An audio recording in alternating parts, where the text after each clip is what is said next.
Hello world, I'm Om Nom Nam, and today we are going to continue playing Expedition 33.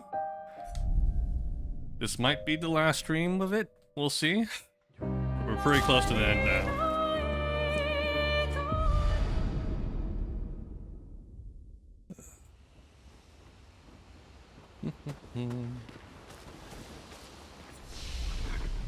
Let's see here. Let me go ahead and just check our stuff here. Maya and CL are still slightly one level behind everyone else, but that's whatever. Let's see. One last look at all our weapons here. I still like Tisserand, but I think Gillison with the marking abilities probably gonna synergize with the rest of the team better. Yeah, we'll keep trying to get Elemental Genesis using other skills rather than just using the same reliable solution we had with Saprim. Corpesso, I'm still not sure. Like, it obviously does a lot of damage, but we do have to work our way up to S rank to make the most out of it. I kind of want to level up Lancerim still, just so that way I can't be lower than rank C. But we'll see about that. Glacium is useful because it cleanses the status effects when switching Virtuous Stance, and also when we get out of Virtuous Stance, it gives a shell. So that kind of helps with the defenseless stat that you get when you use Stalgrim or whatever the skill was called, the ult that she has. But I'm also thinking about Lithium here, because it has that void energy element also, and you still gain shell when switching out Virtuous. And we hit a marked enemy, it doesn't remove the mark, so that will also work with CL pretty well. As well as Verso here, since we have him with double mark.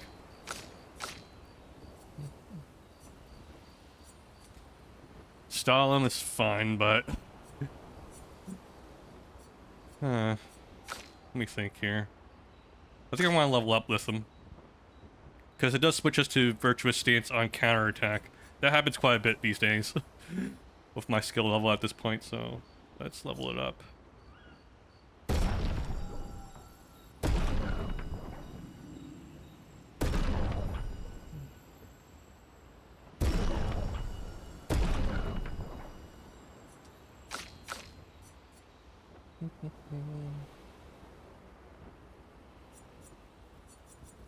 It might not have as much raw power, but still, let's see.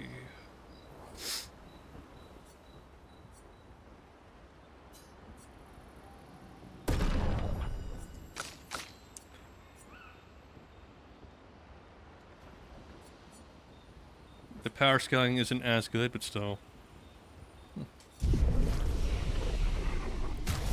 Let's look at Niall here.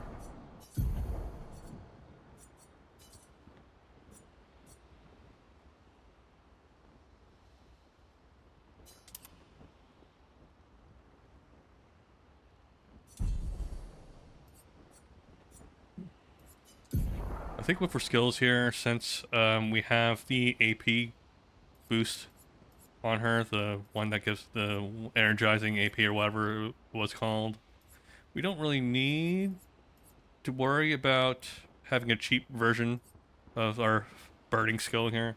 This applies 3 burn for 1 hit. We can use Rain of Fire, I think, at this point. 2 hits, so that's 6 burn instead of 3. And we also have double it, so that's 12. So let's try Rain of Fire instead. Then we can Swift Stride, or we can go Combustion.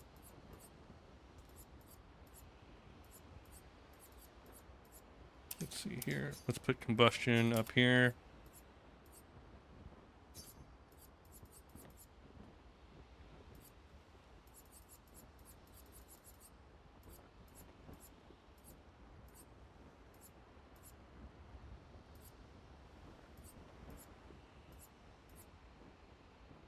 There's flurry.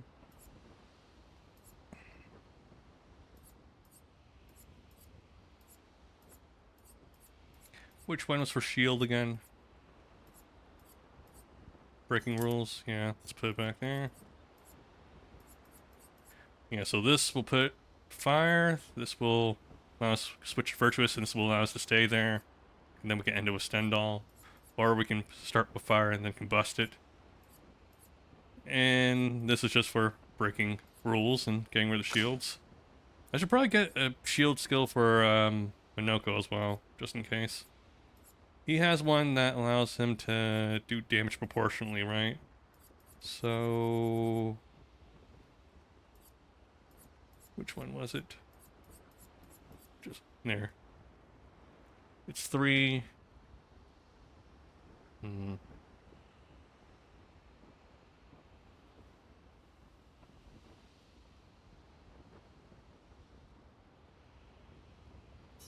Yeah, you put it here. From Monsieur Bonk, we put... I also like the Bonk, though. So let's go down here.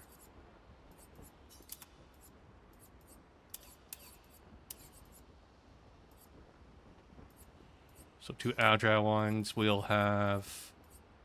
let's see...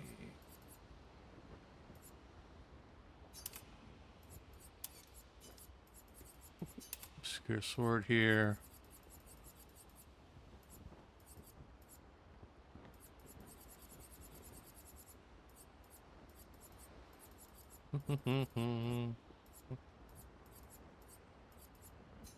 Third and feeble.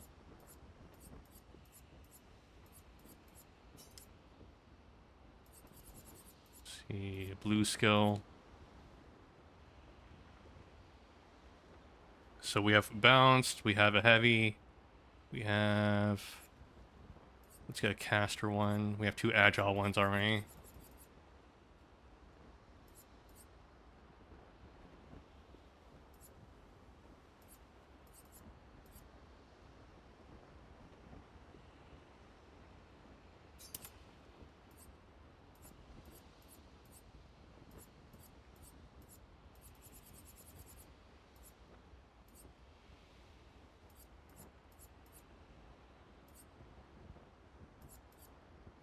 Okay, so this does break damage and break.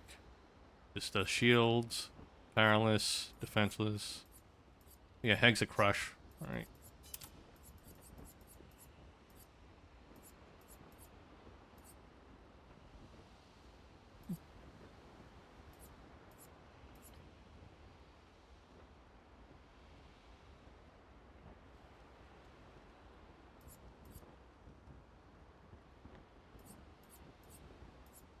Let me look here. Anything else we might want to use? This is extremely rare. I don't know if we'll be able to get any use out of this one.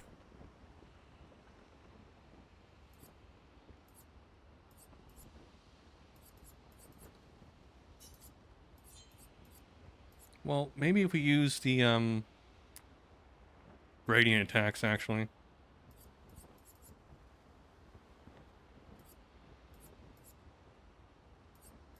Let's see, this turns 4, this turns 3, 3, 3, 3, 6. Maybe we want one with 2 or 1.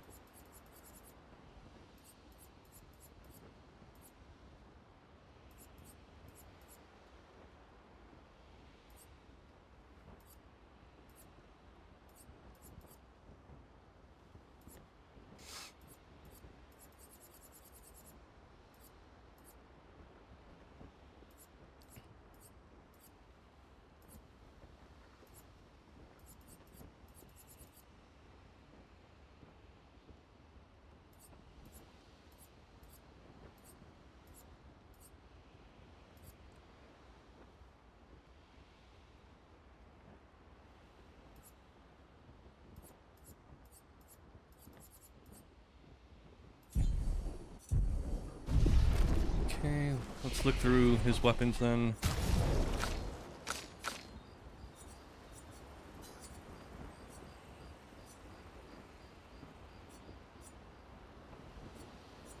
let's see what happens. Like, Joyoru's already at 25. If we level it up, it might scale a little bit more. And it lets us start an Almighty, so we can pretty much do whatever we want at the first move, which is gonna be helpful. 20% increased damage, though. It has potential.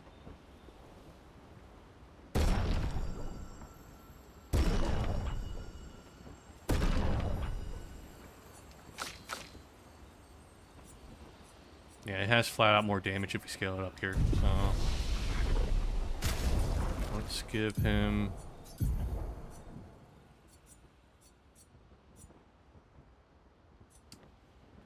this one instead.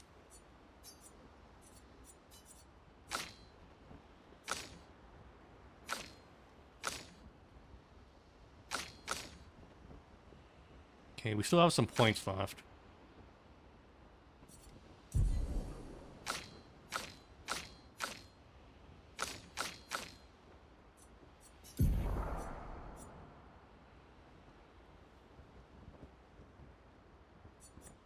Let me check here. So if we level up Glacium... well, no. Let me check here. Upgrade weapons. If we level up... Lithium, it'll do 3,600. So it still won't scale as much as Glacium. And weighing whether or not it's worth it then. It does do void damage though. So that might be something to still consider. Corpesso, having fire on it will help with synergizing with Mael. But, you know, with Luna, she can still do fire damage and apply burn.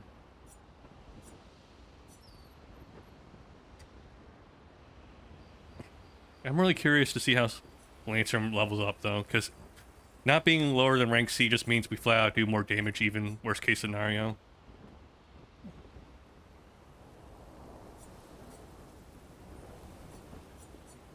We do have 40 of these still left. Same argument as I want to level up Sapperim, but I think it's more interesting to use Krellum. Sapperim, I kind of got into the whole method of just using the same 1-2 punch to get to Elemental Genesis, and that wasn't quite as exhilarating or exciting to do it. It wasn't as satisfying to accomplish. So, yeah. And we still have some Chroma. Let's see here.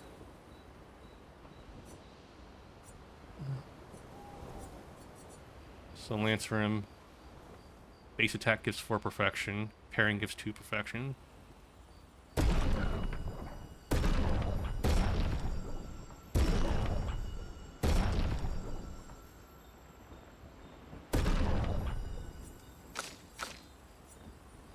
Lancerim is actually isn't that far behind.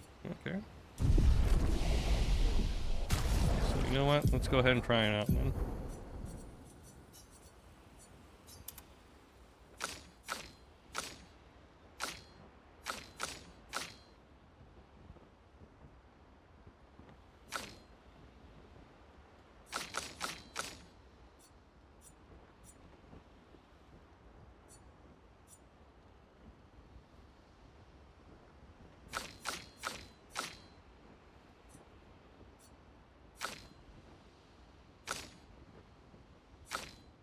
See, how many do we still have left here?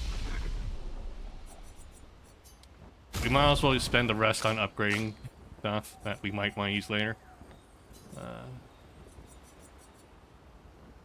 Sapperim.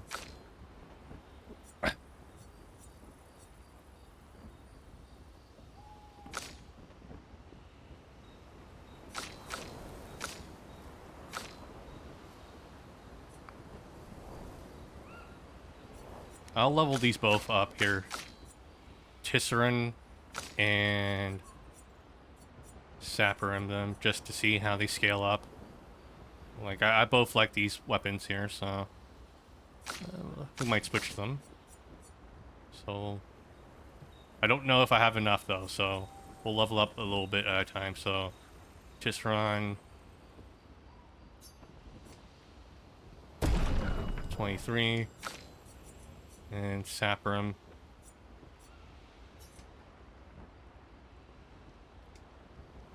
Okay.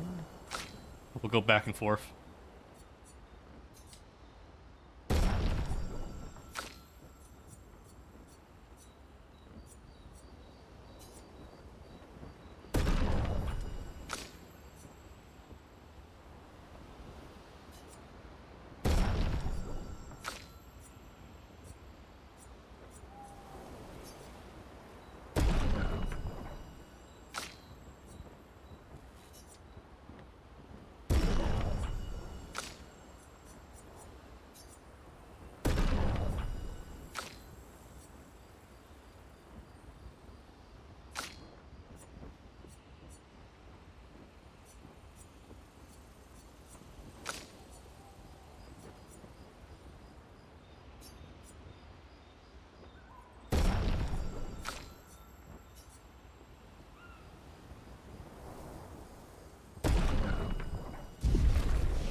So let's see here. Sort by power. Nice. Even at level 27, it scales better here than Venison. And Tisseron's not that far behind.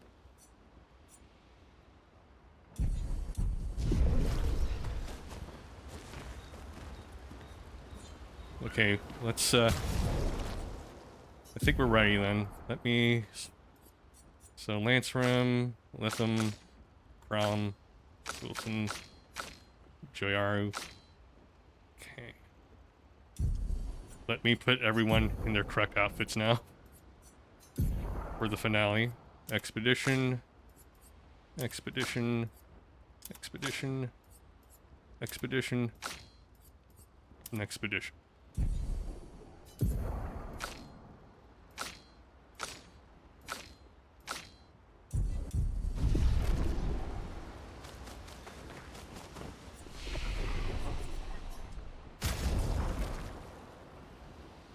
We only have 4. We have 1 Grandiose left. It's fine.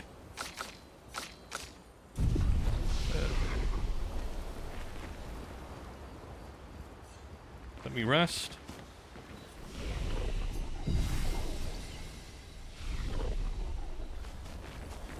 I wonder if we could chat with everyone.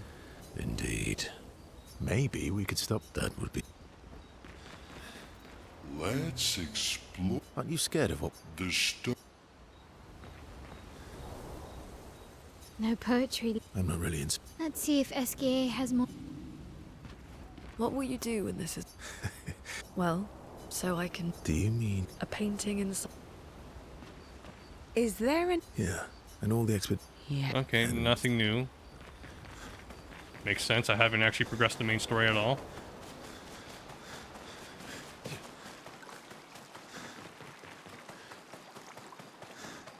Yeah, man. Okay, nothing else there.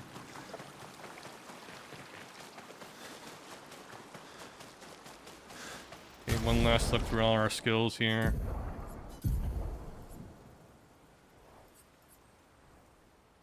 Sealed Fate. Phantom Blade.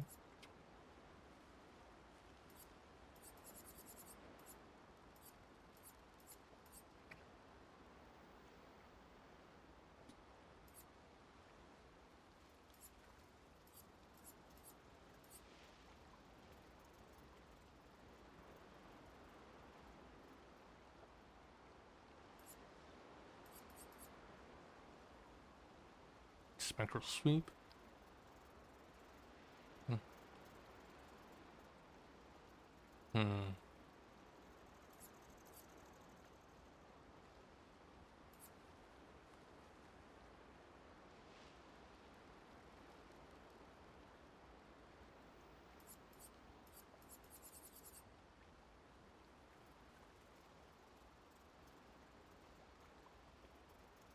Spectral Sweep might be good for whenever we want to apply a bunch of Foretell without...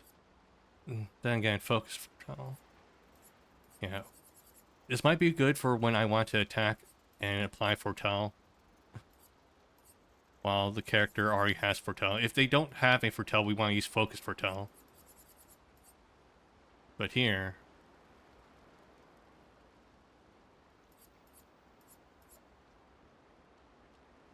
let's see, sun, moon. It's a sun card. That's also a sun card.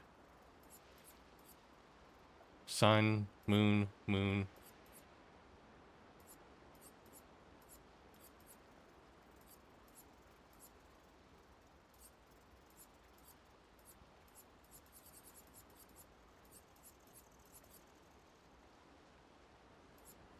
I don't know, Fortune's Fury sounds good though. Target ally deals double damage for 1 turn.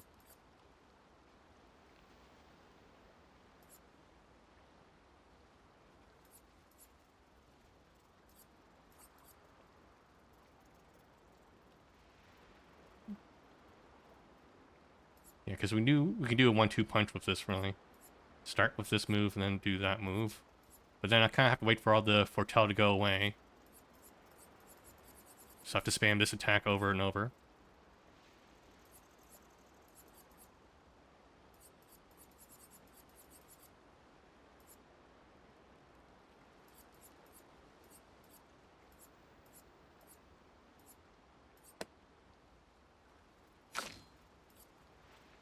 Okay, this one here. Terraquake. Other option was Earth. No, it wasn't Earth Rising. Crustal Crush. That's 7 points now. Let's see. Sorted by action points. Rock Slide.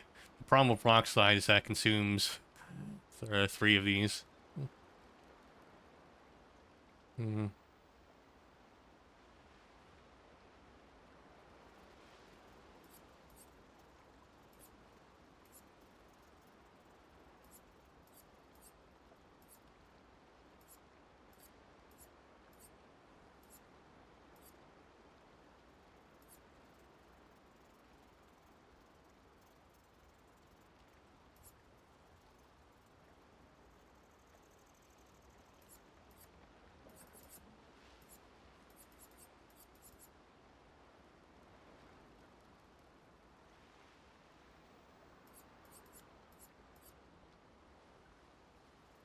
Like, they both cost the same.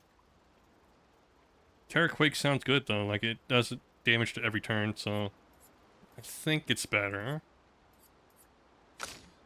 Okay, Assault 0, Marking Shot. Perfect Break. And that's a good way to get a rank S. Light Holder. Powerful. I guess what I'm worrying about is Light Holder here. If we're sorting my action points, maybe we want to do a 5-point attack. Medium. Single target, light damage, 5 hits. Gain 1 rank. Single target, medium, light damage, 2 hits. And dispels status effects.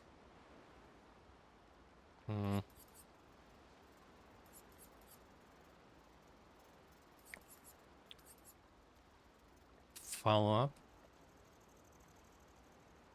Medium, single target, light damage. Light Holder does require an A rank, though, to get you the bonus here. Berserk Slash. Berserk Slash is 3 hits. So that's still good for generating perfection. Damage is increased for each. Oh, first it was missing. See, at C rank we do increased damage. So in combination with Lancerum, this will always do increased damage then. So it might, yeah, it might complement the weapon better. Purification.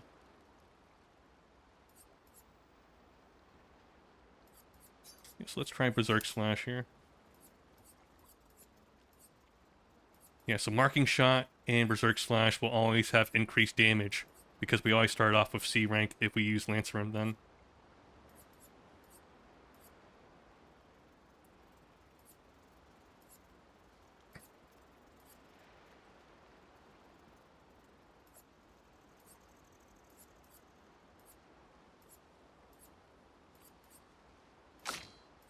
Okay, and with her again, we want to, I think upgrading to Rain of Fire is fine.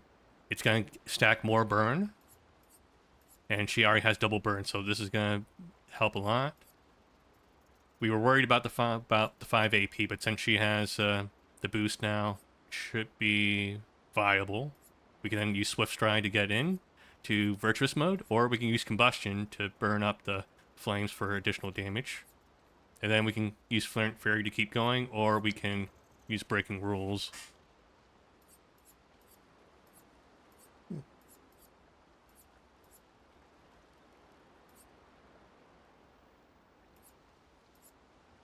Actually, let me put Stendhal here.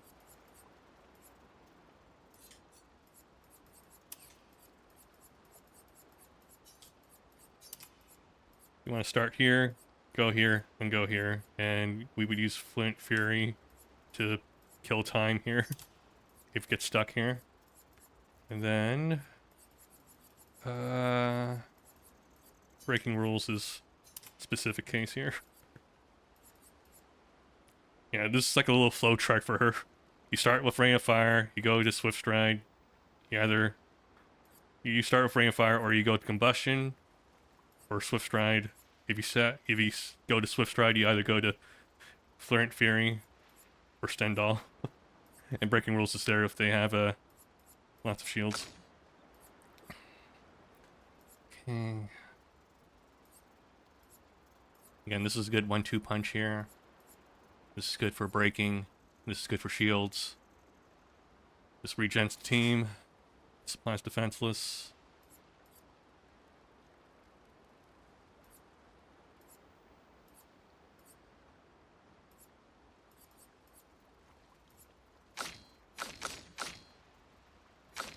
Okay. I think we're good.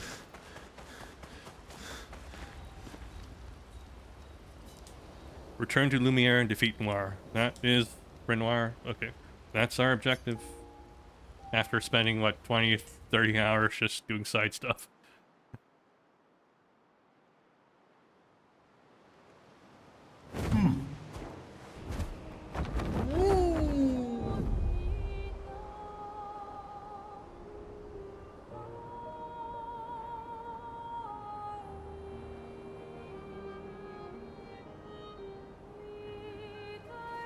Is there anything hidden in the waterfall here? No, there isn't.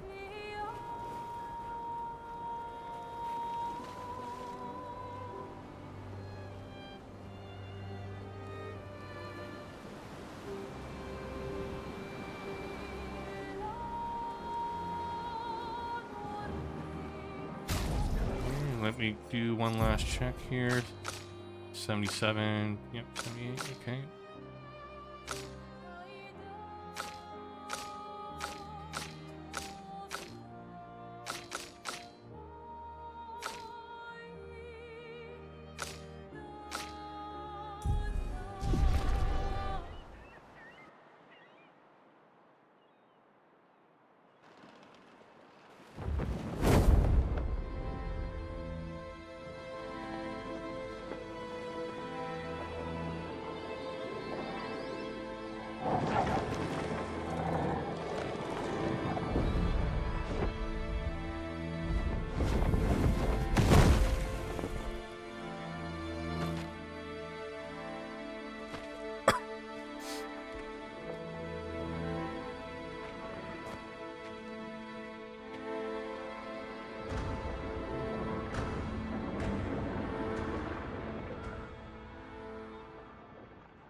Wait for us here.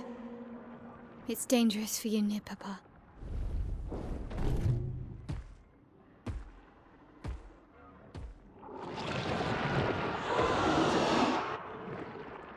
We'll have to move fast. I can't maintain them for very long.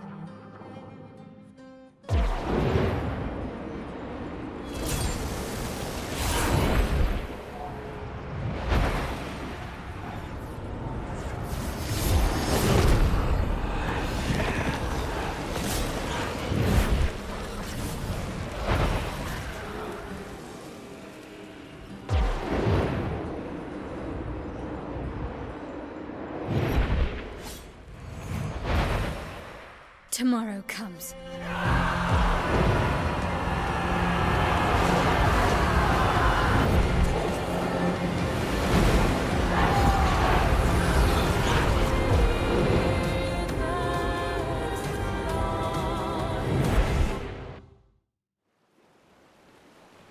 Where when despawn? Alright, hold up. Okay, you didn't tell me you were gonna change outfits on me. Okay.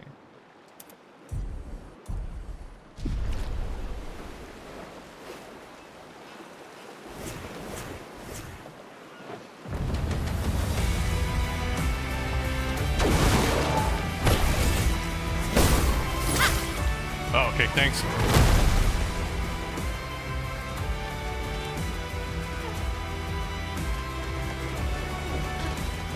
Oh, okay, it's cutscene mode. Okay. These expeditioners are glorious wreakers of havoc. Sword of Ymir.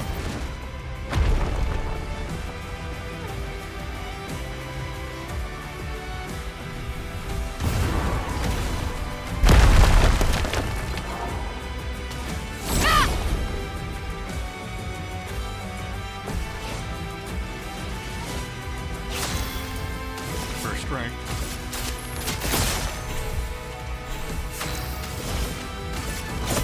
Your fate is sealed.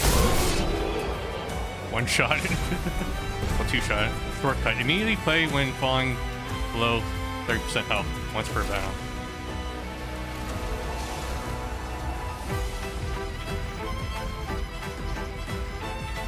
Level 16. Well, that will help.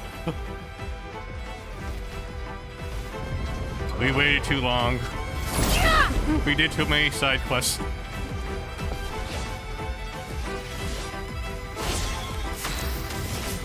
Here's your card.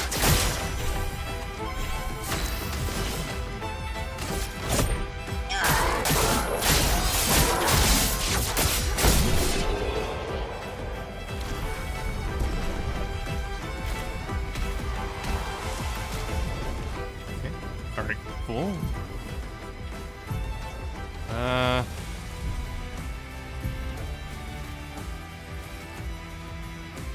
Let's see. Honestly, the boost isn't even that good at this point. You immediately play when falling below 30% health once per battle.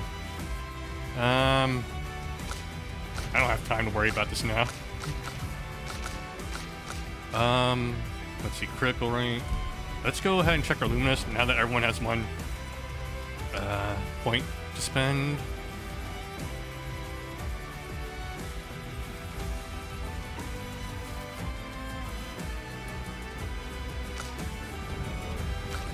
I don't think we have to worry about any of this. Fuck it. Let's just keep going.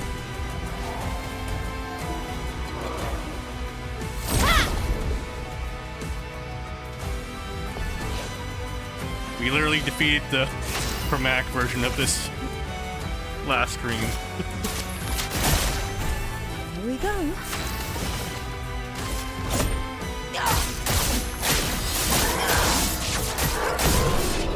They actually did patch the game though, so that way you can modify the difficulty after Act 2, which is nice of them to do. So if you really don't want to one-shot these enemies, you could just double their health or whatever, or triple it.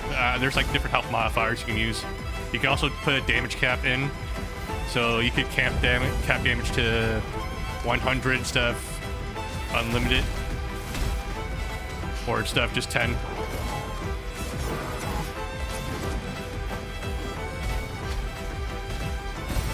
Good stuff. We're not going to do that because I just want to end the game. But it is cool that they did include that as a way to make the game still playable, well, challenging, if you chose to do a shit ton of things on the side and still wanted a challenge.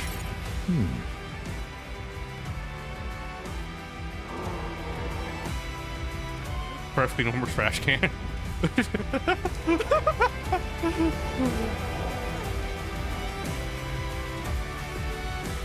They just left that in.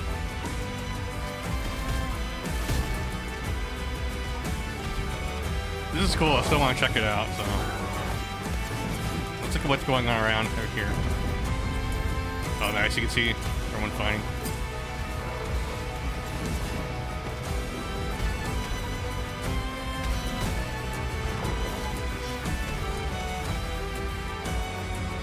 Oh, see, I would have missed that if I wasn't backtracking. Lovely.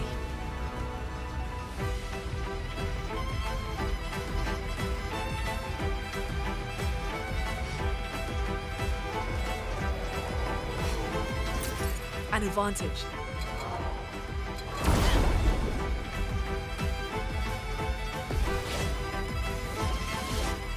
Ready. Here's your card.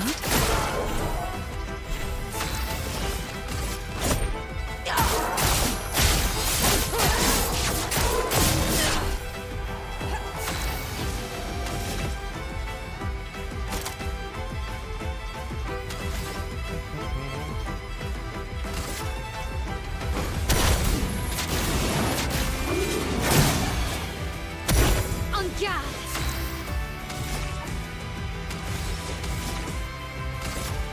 Blades. Brave!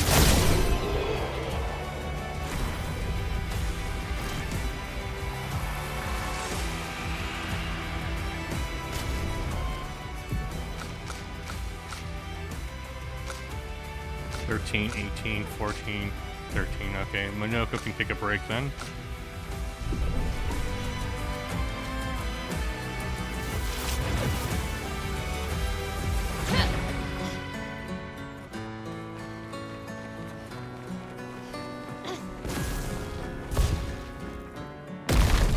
Nice.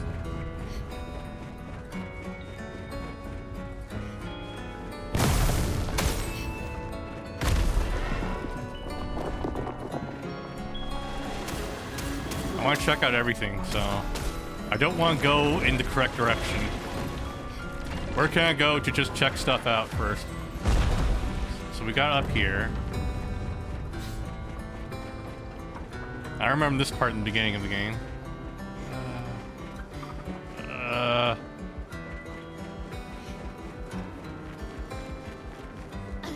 I think the game wants us to go this direction, so I'll go this direction. See if there's any side stuff. I'm assuming this is the detour.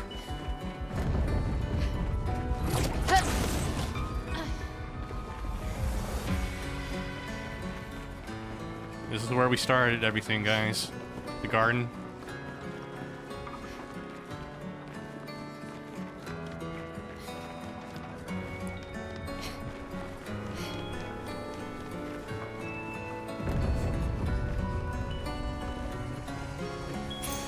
An advantage. Energizing powerful. 2 AP on applying powerful.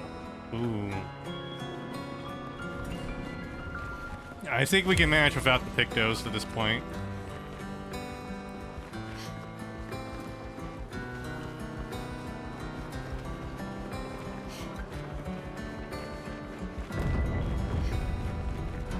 Plus, we can't really add them to the roster.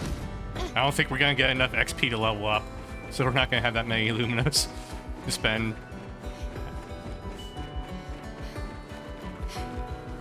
Can we play the piano? No. Let me check here, actually.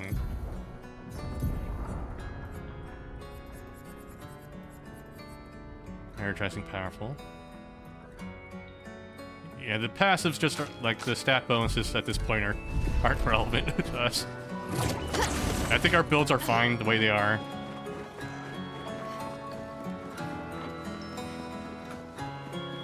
Let's see.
Here's your card.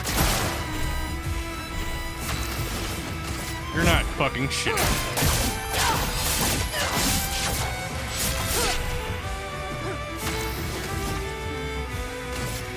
Flames. Rain. A storm is coming.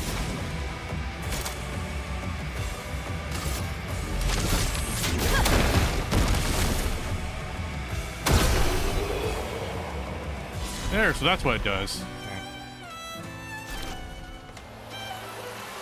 Levels.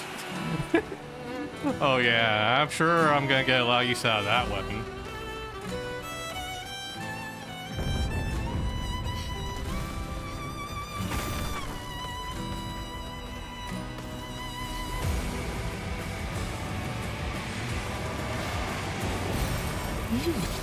Interesting.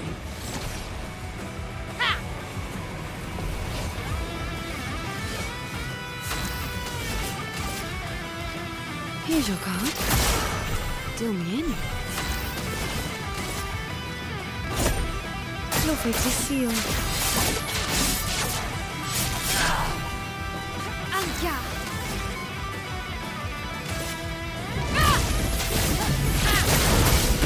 A storm is coming.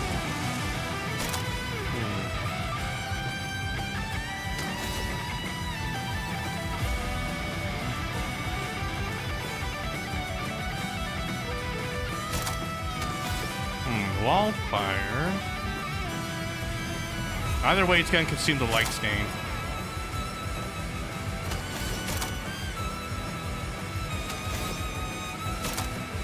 Let's use Thunderfall then.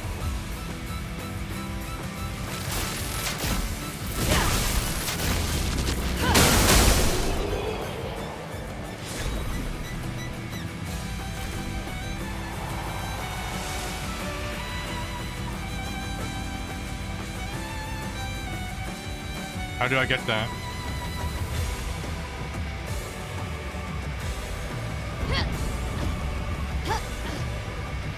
Aha. I know your secrets, game. 125. This must have been from the very beginning of the game. Alright, let's check XP distribution now. Okay, you're at 25.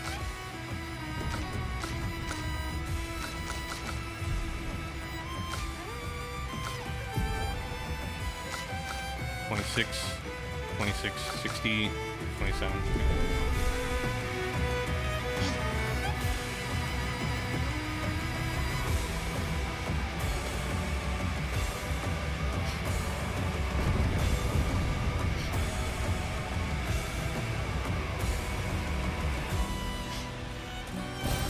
Perfect.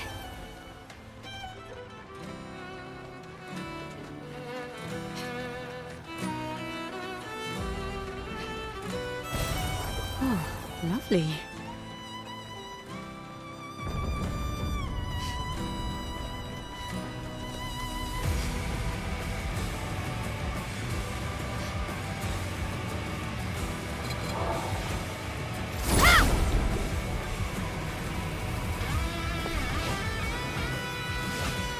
Anja.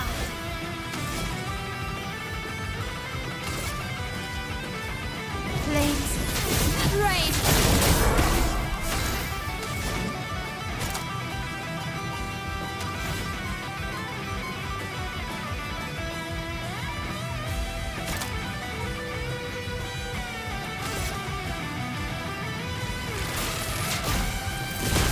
Lightning strike!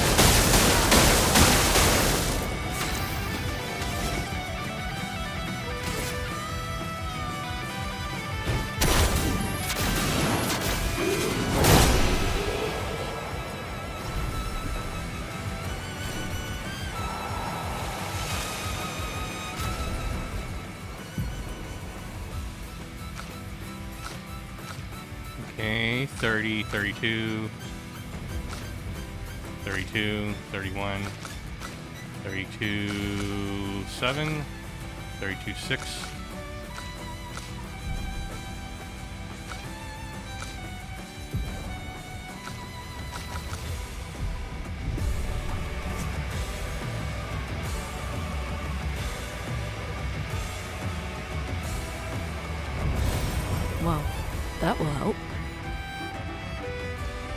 Your father. He's at the tower. Yes.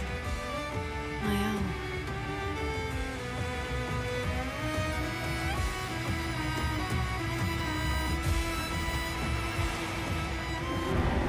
Isn't it beautiful here?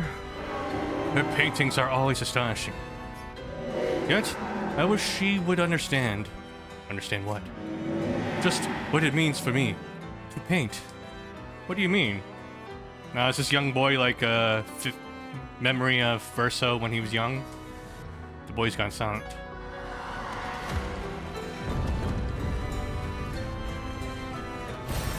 Good stuff.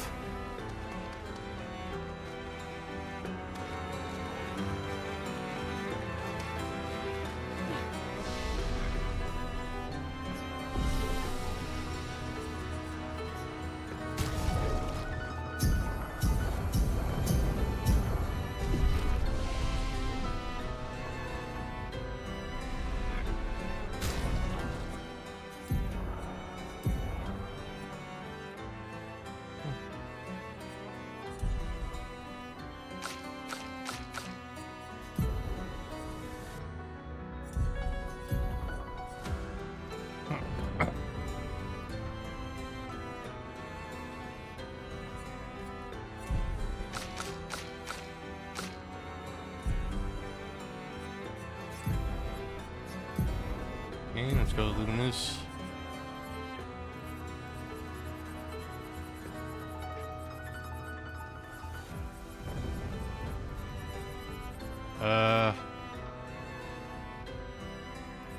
Sure, charging tank then.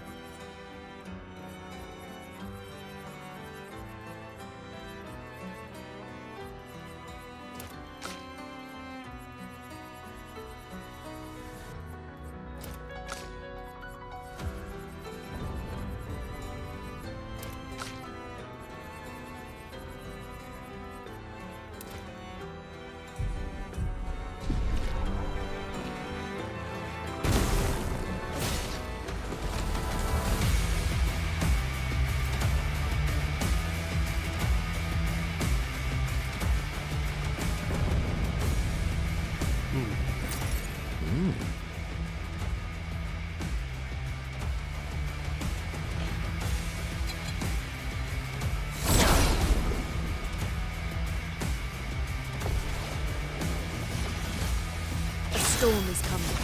Okay. Consumes. Now this will consume the fire.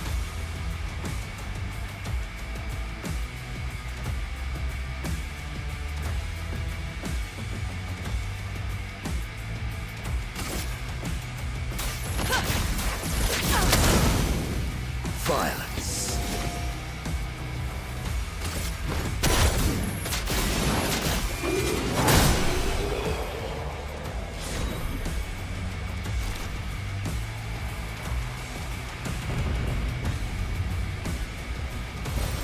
Nice. Okay, let's look at the party composition now. 40, 38, 39, 36.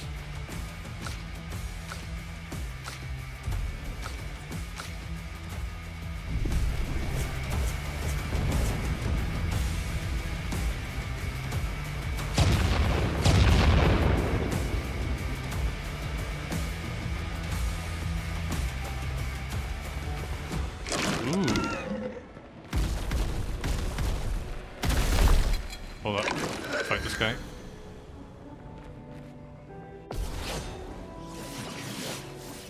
My, what lovely feet.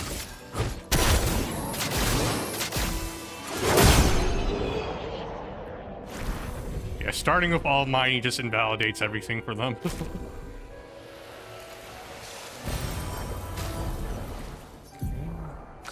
44, 47, 46, 44.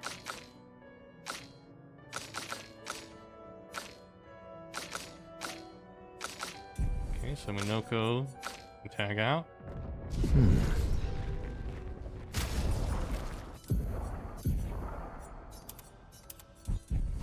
Get saving. Team composition. Yeah, we're gonna be fine. But let me grab this on the side first. Well, that will help.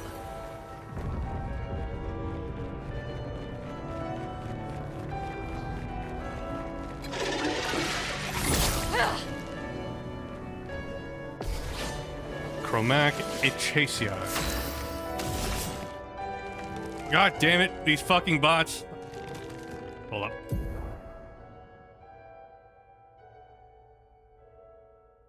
Banned.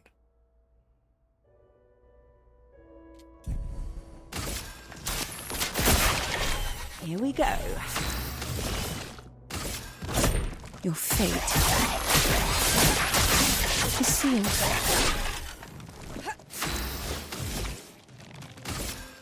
Flames, rain. Fire.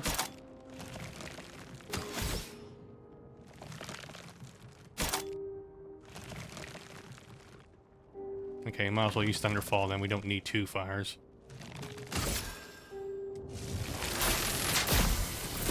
Lightning, strike!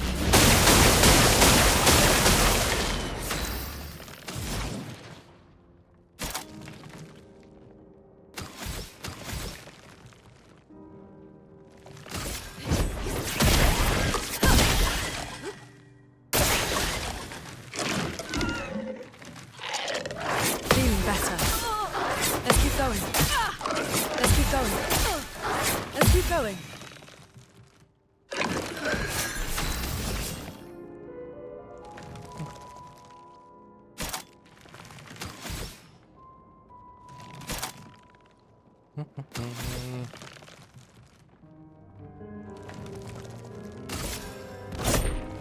Your fate is sealed.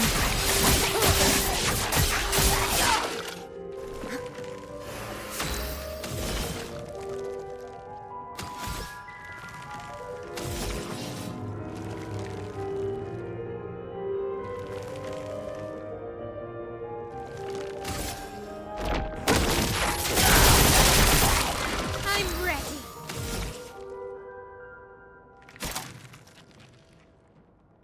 Yeah, we can use combustion on this one.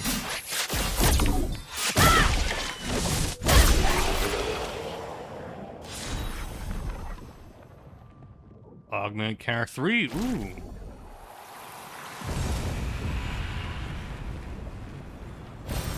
Oh, lovely.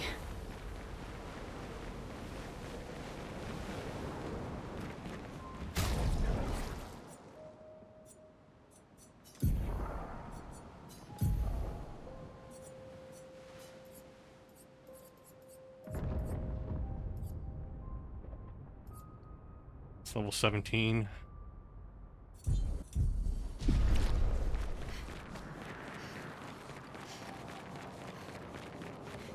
I kind of want to run back and earn it and give it to everyone. Is there a checkpoint nearby? I love when the music changes. We don't actually need it, though. If there's a checkpoint nearby, we'll farm it. I would love to have an augmented character 3 also.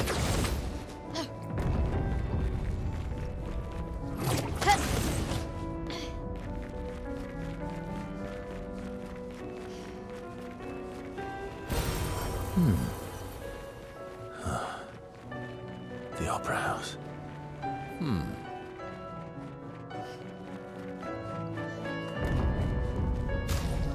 Sort by, let's see, 78, 58, 60, more, 58.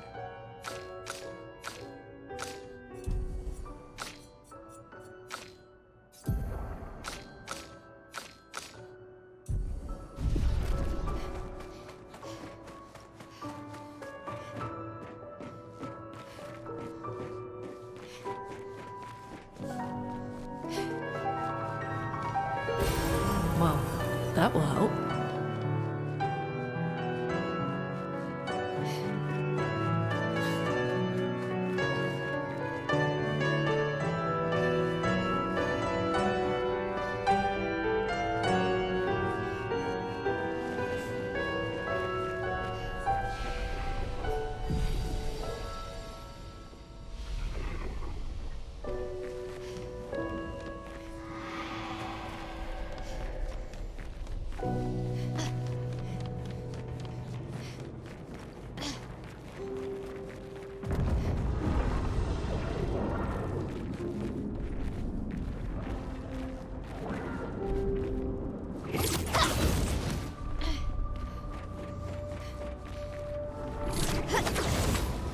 The checkpoint's so far away from any enemies. Neverons from the Axon Islands. What are they doing here? Like Axons, they're Papa's creations, not Claire's. Let's see here, Minoko. Yeah.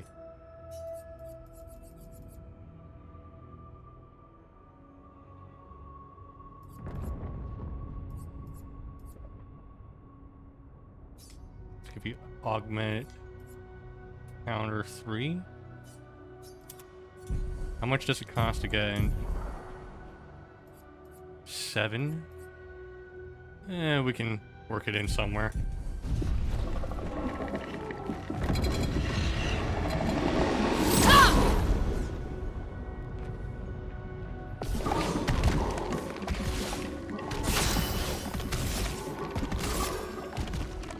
Flames! Rain! A storm is coming.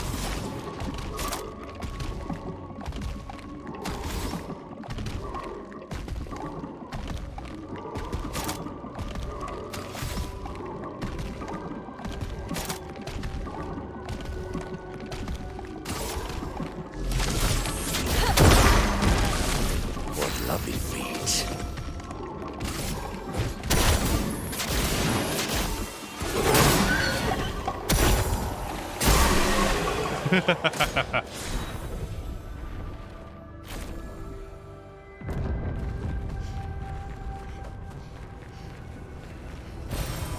Interesting.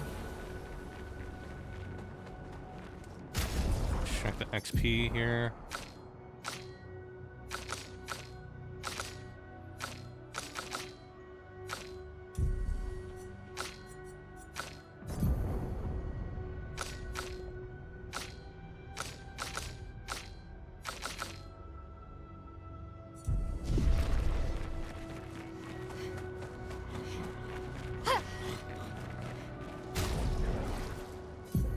Okay, let's get a quick save in.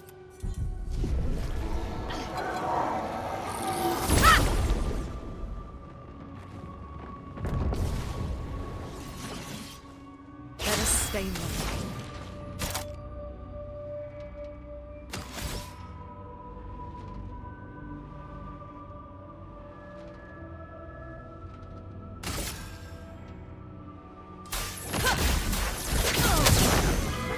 Violence.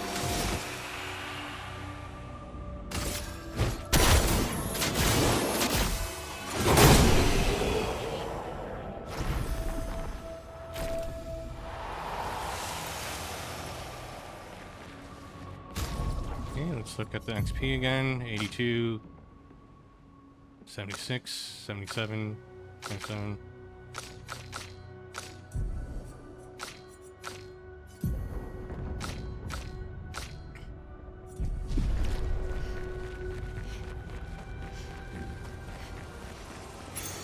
Nice. Recover 5% health on hitting a stun target. That's so specific. Stuns only last like one turn anyway.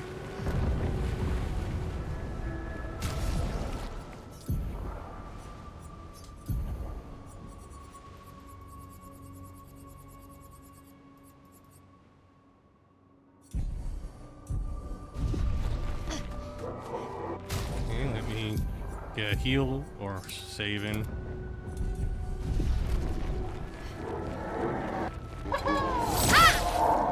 Here we go.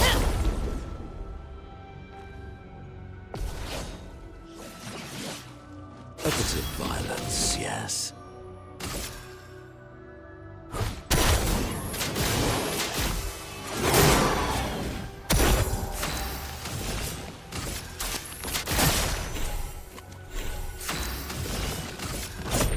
Your fate is sealed.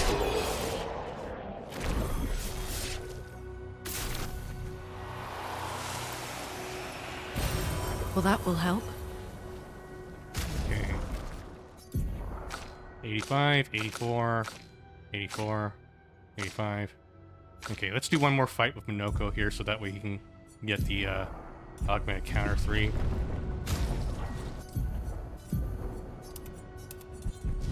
Save.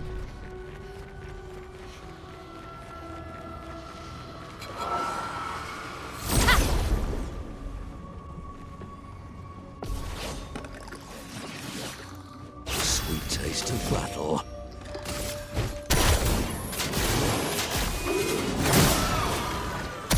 Do me in.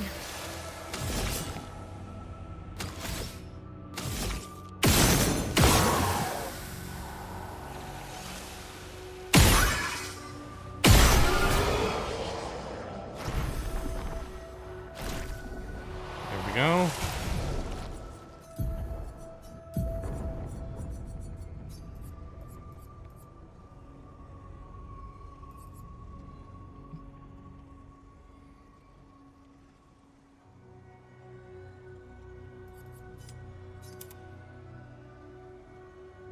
Okay, let's switch to our Lumina menu now.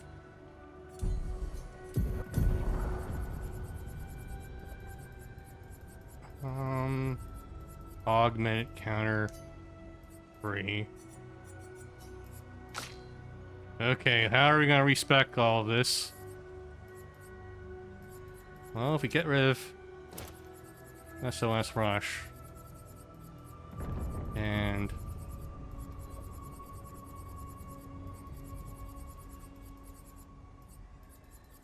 were there any other skills that we had?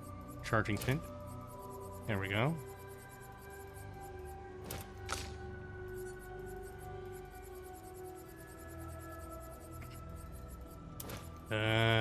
Do we have to get rid of roulette though? Okay. I don't think we're gonna need it for the rest of the game anyway. Not for the main story.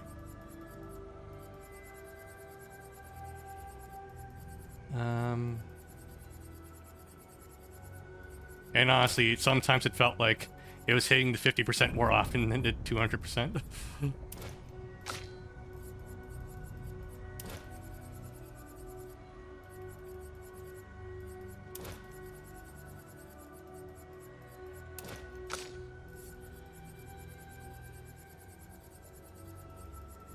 We still haven't seen Death Bomb in action, but that probably would have been funny.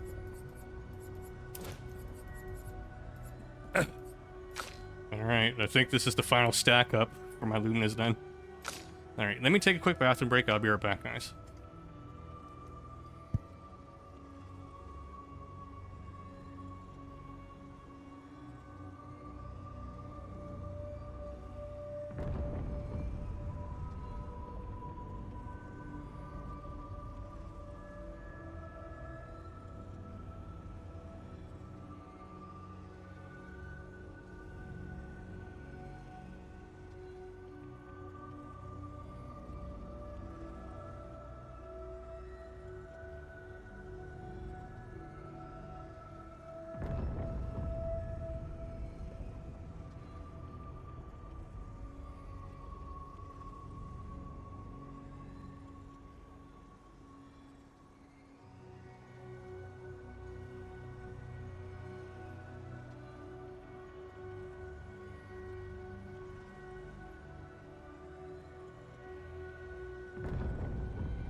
Okay, we're back.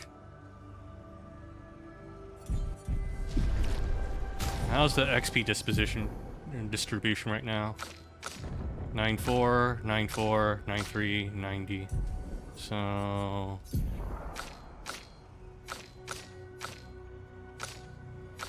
Noko, you're out. Lune's in. Oh wait, why did I not grab this? Wow, wow, wow. Healing stun converted to chroma. What?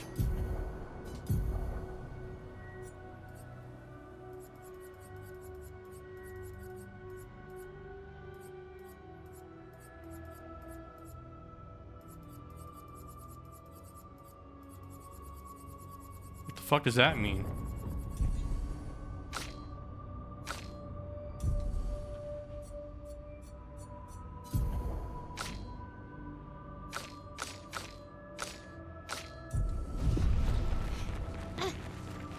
Is it converting my pictos into chroma?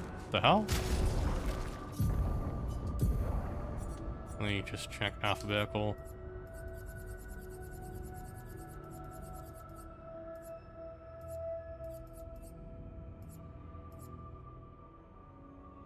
No? It's still there.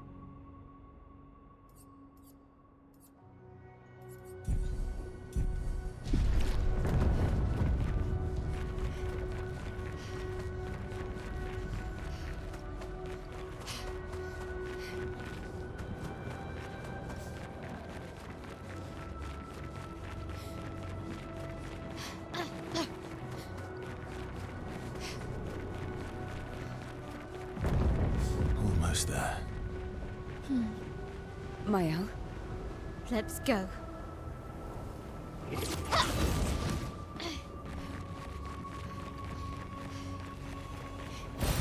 Good stuff.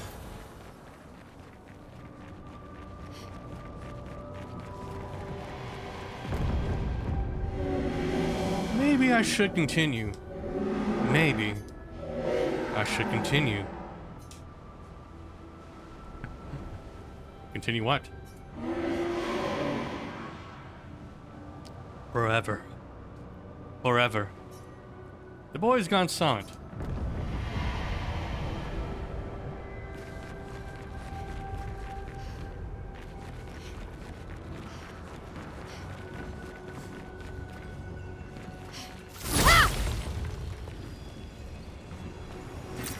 Nice.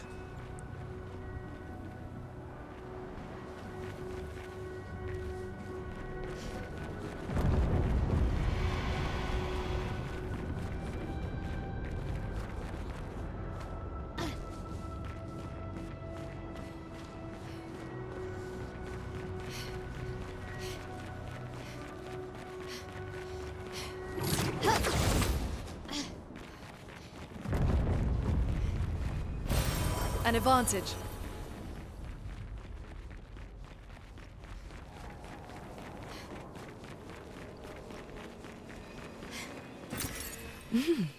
interesting. Sekira do bonina. After all the mess happening, I was the only one curious enough to make the journey here. Gomi. But this place is sad.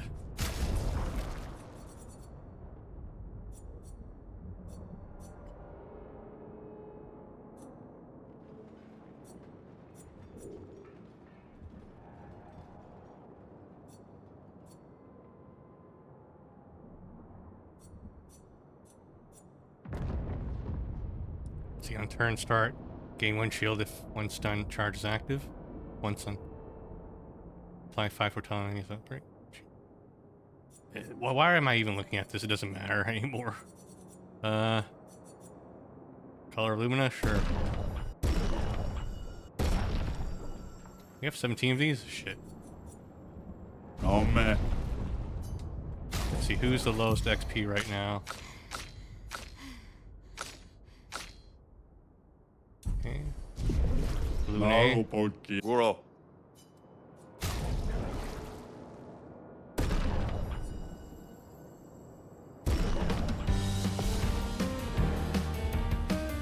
Let us stain them.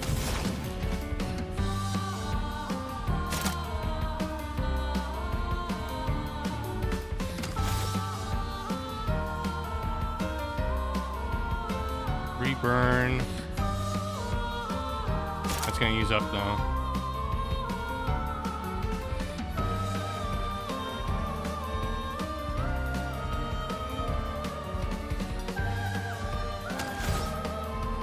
gonna cost 5 AP though. Ice Lance will consume the 1 Earth charge, but we'll still have the 1, yeah, Ice Lance in it. A storm is coming.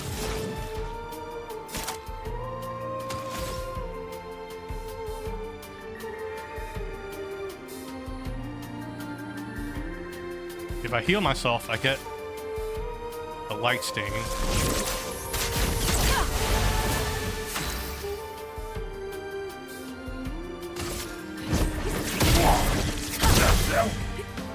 I'm ready.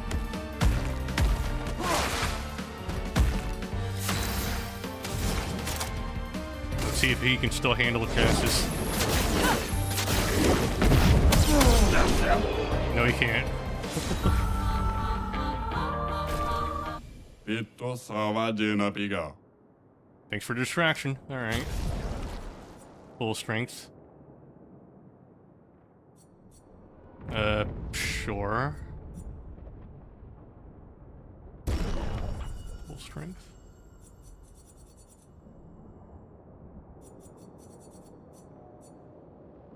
I'm not sure if we're gonna have enough fights for us to charge them one up, but why not?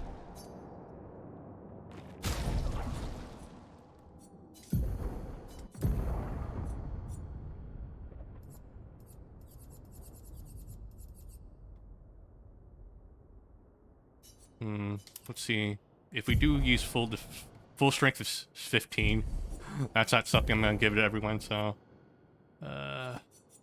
crit rate, quick break.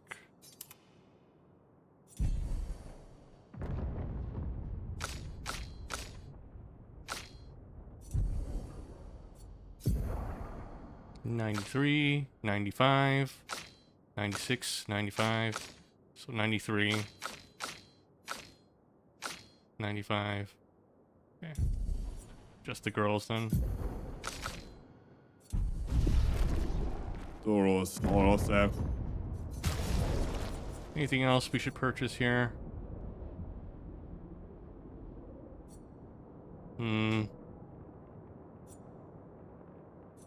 I think I'm good. Galturum, we already have with the level 15 version. Sedan and Fulstrom plus 1 AP on stance switch. If stance is space, attack switches to defensive stance. Cover 5 HP.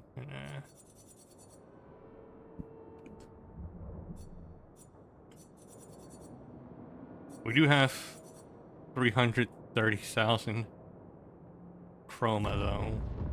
What else am I gonna do with it?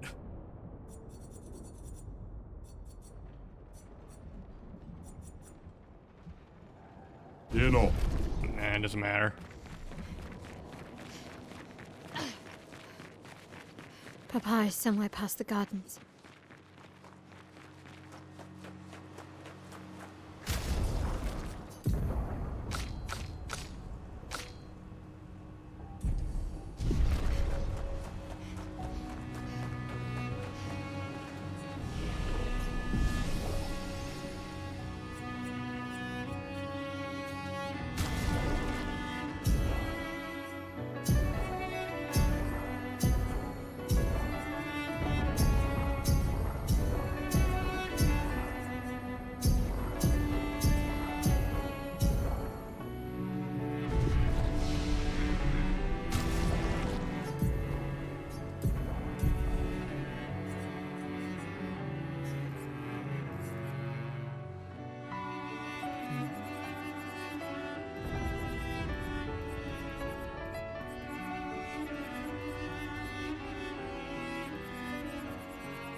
Optional fight?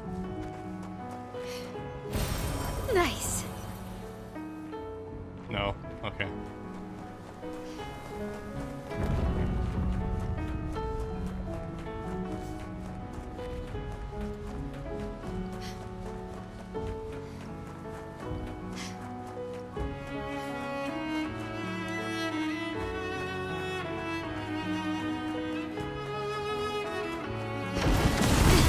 I can't sustain the expeditioners much longer.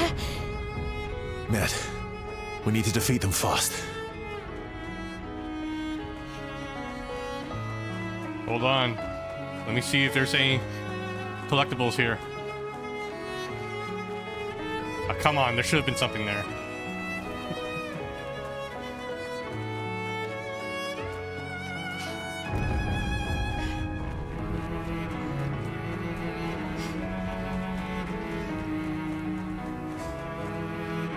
Aha!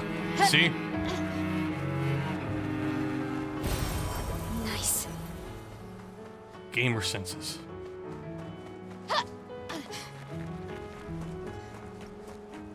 Aha!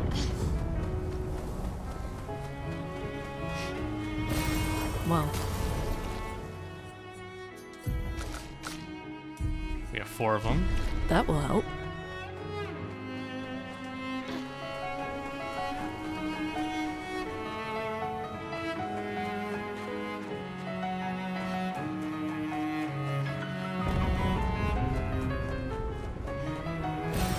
Well, that will help. A recoat.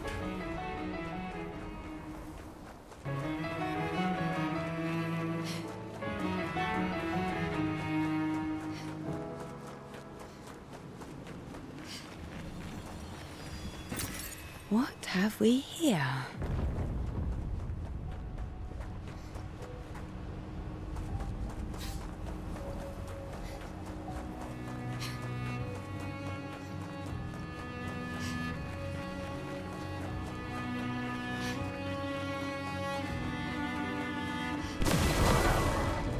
Let's go.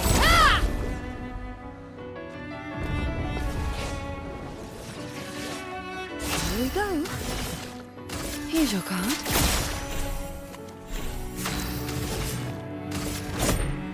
Your fate is sealed.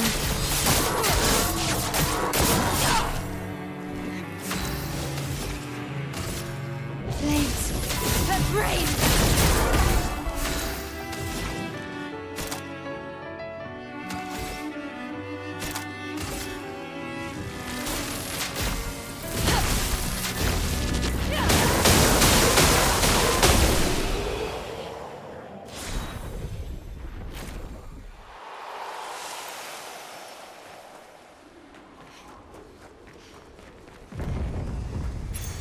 What have we Radiant here? fire. 25% increased damage of gradient attacks. Ooh.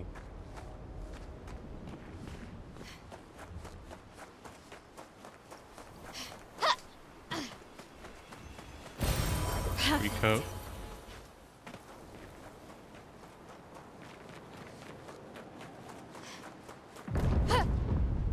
Makes you wonder if there's anything here. No? Ooh, but a fight. Let's check the XP distribution. 99. Okay. 100, 102, 99, 103. 100.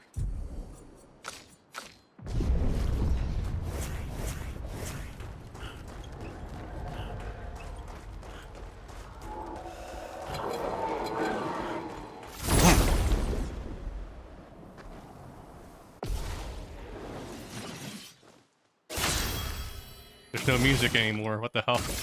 Here's your card. Your fate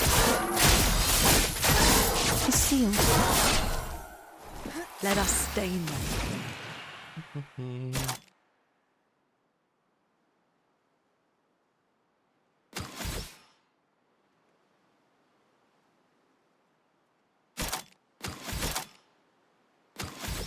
this will consume the light stain. This will consume the light. Ice and Thunderfall can't work here.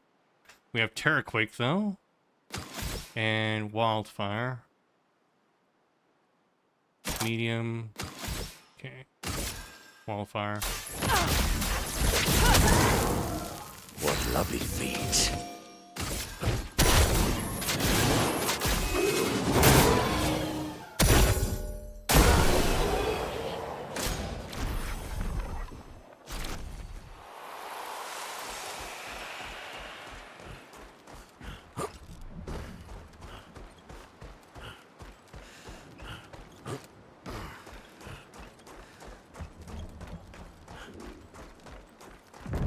Okay, it feels very strange walking around here without any music.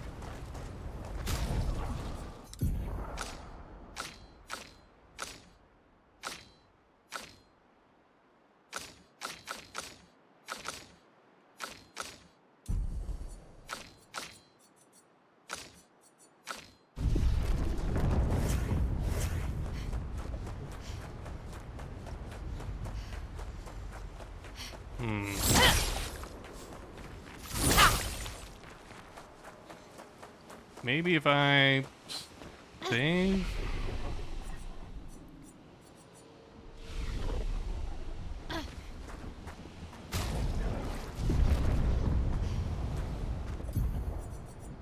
Return to title screen. Then continue.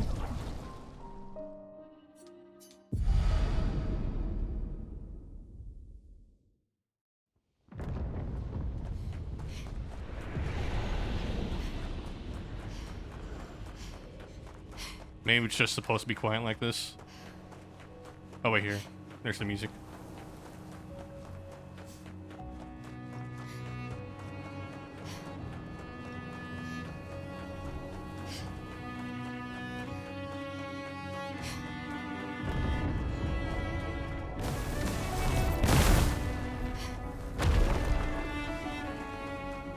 Hold on. Let me see if there's any collectibles.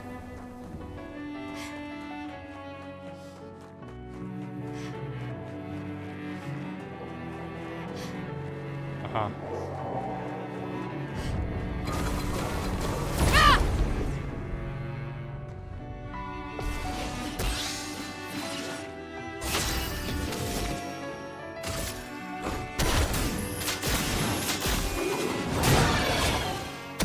Ready to strike.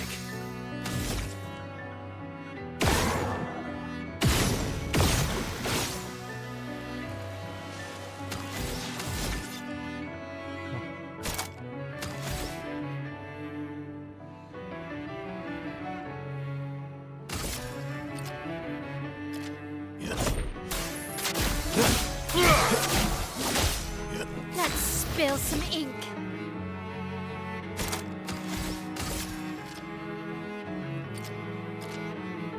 Flames. Rain. Please survive. I would have lived. That's better. A bit of violence, yes.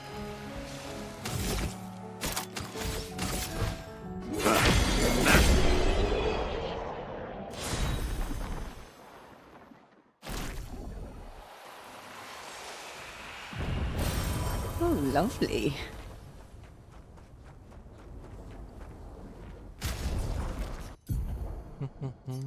Pictos. What did we get? Gradient Fighter, 18%. 25% increased damage for gradient attacks.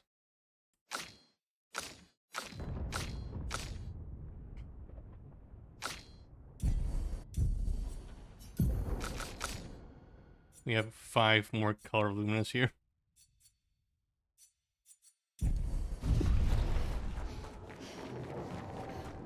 Hold on, let me run back. I need to give everyone an extra lumina. Just patiently wait for me.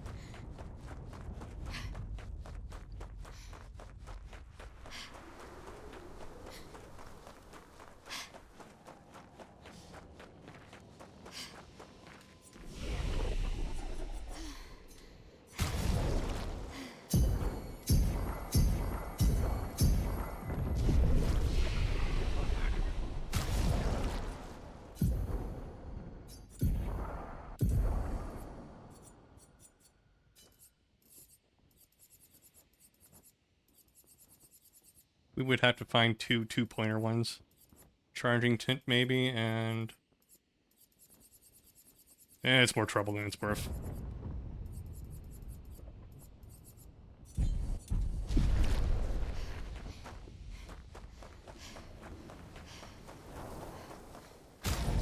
Okay.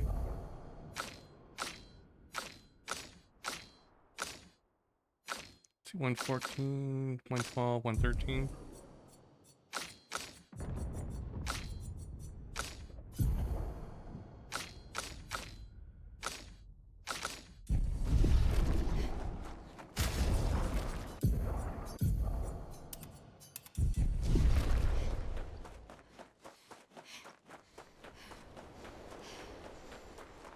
Very quiet.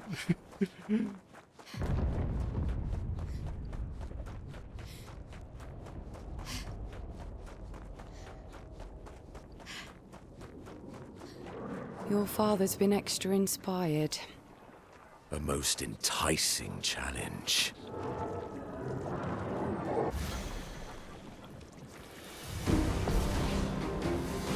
Creation. On guard!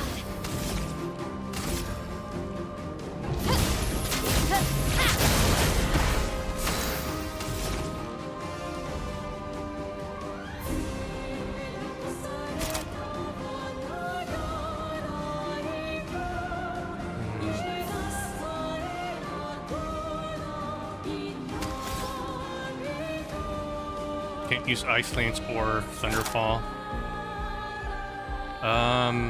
Terraquake will do break damage. Wildfire will...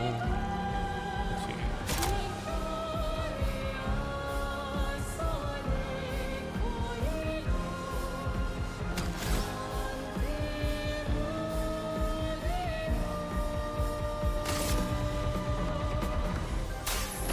Wildfire.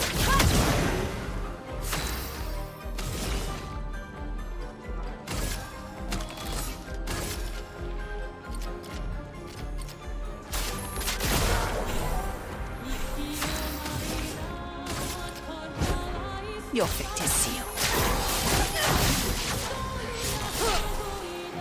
Chroma is flowing.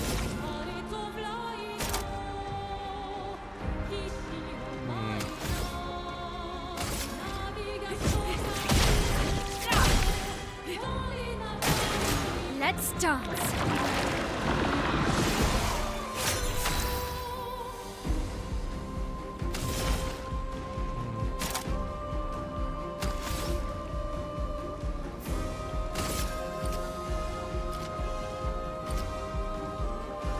Here's your card.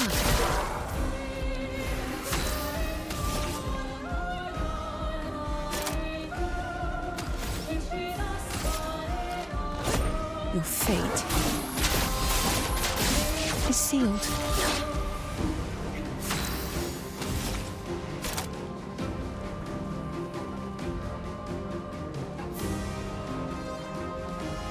Combustion.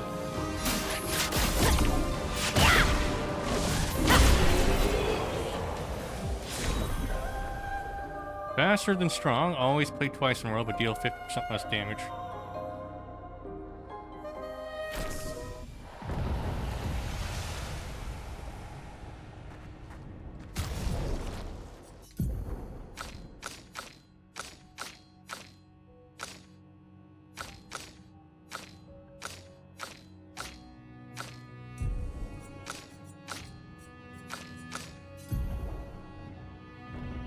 Two, 3, 129, 124.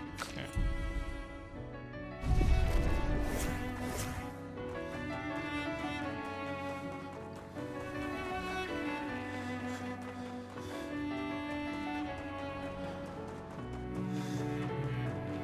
Papa's over there. And the chroma we need to bring back Lumiere. Even I can sense him.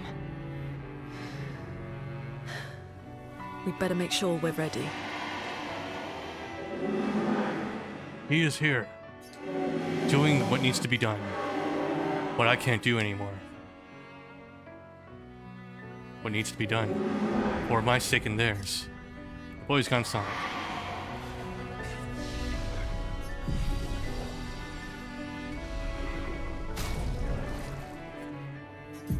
think it only makes sense to include Mael in the final party then.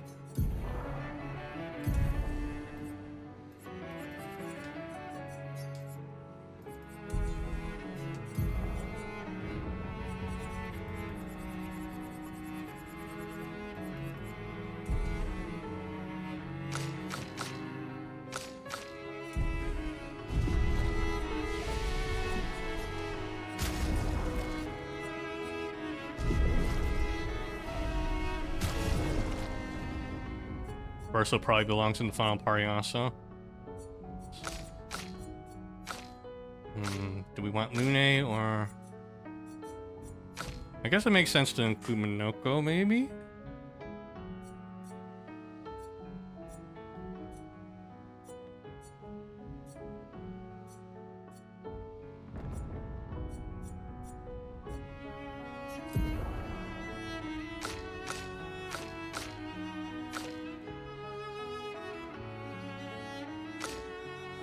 I guess I should play it safe and include the healer, though.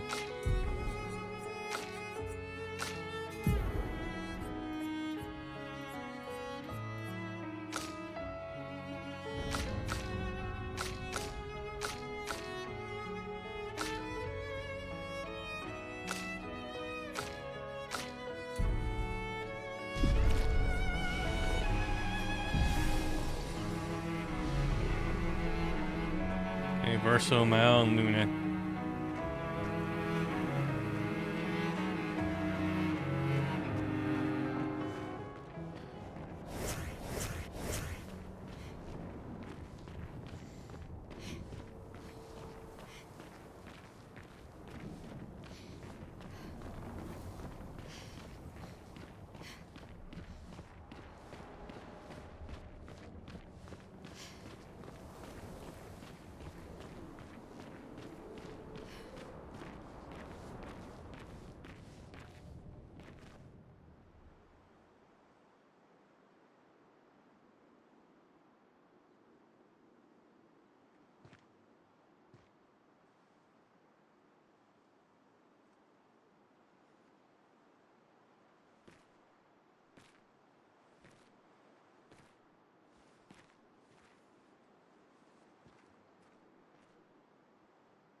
Papa? Alicia. Please. I just want you to understand what this canvas means to me. I do understand. I know how powerful and intoxicating it is. How deeply attached we can become to the worlds we pour our hearts and souls into. I was enthralled, and it nearly killed me. Doesn't mean you have to erase Verso's canvas. Child, do you think I want to? After all the sorrows we've endured, do you really think that I want to destroy this last piece of his soul? Then don't. Don't. Life keeps forcing cruel choices. We do what we must.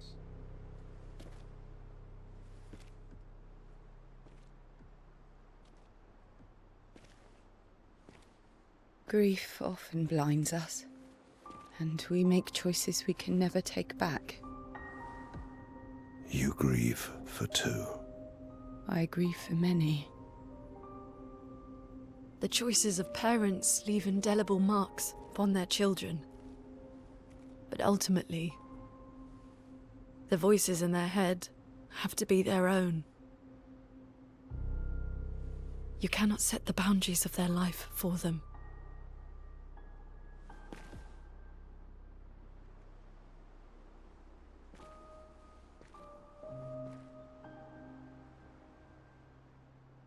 After the fire, you wanted me to find new joy in life. And I tried. But I couldn't. I couldn't. Verso died because of me. How do I get from that to joy?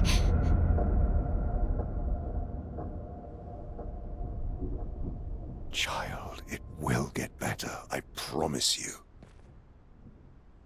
But this is not the way. Your friends speak truth. And it changes nothing. You can hate me. But that's a choice I must make. As your father, I must look out for you.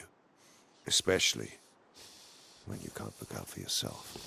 You treat me as if I'm still 5! I treat you as if the shadow from the worst day of our lives is going to suffocate you and take you from us too!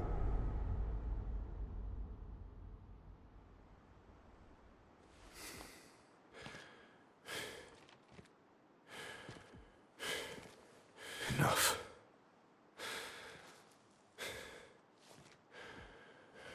I said enough.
Oh, they're even lined up the way I organized them. Nice.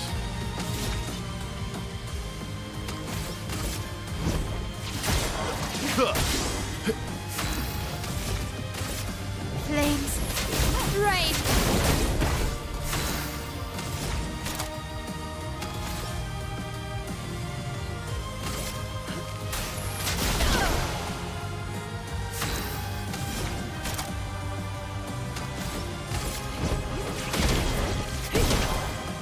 I'm ready.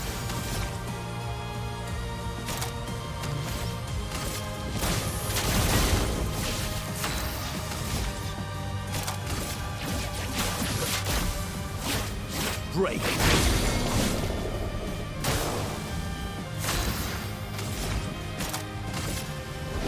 Elemental Genesis. Your reckoning.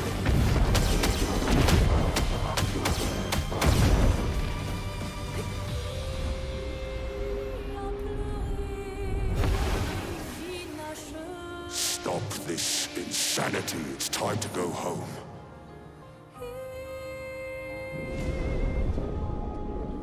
I do love a challenge, but this is beginning to irk me. Fuck. He keeps regenerating. He does? Maybe we focus on the axons first.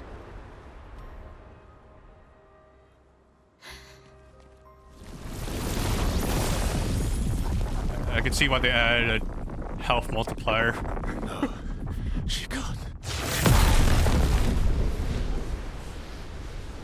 Maybe I should have increased the enemy's health.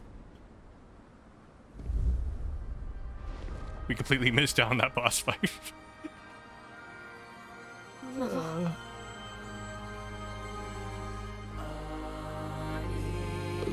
you're going to kill yourself. It's too soon for you to return to any canvas.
Phase 2.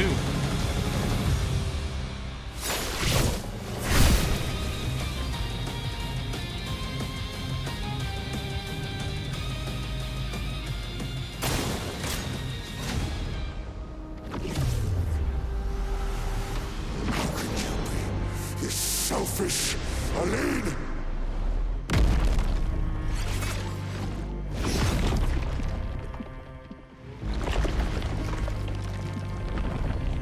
I took the painting. Oh. Oh, he found it. Shit, he buffed himself. I'm ready. Okay, we're in virtuous stance. Fuck it. Let's try Stendhal.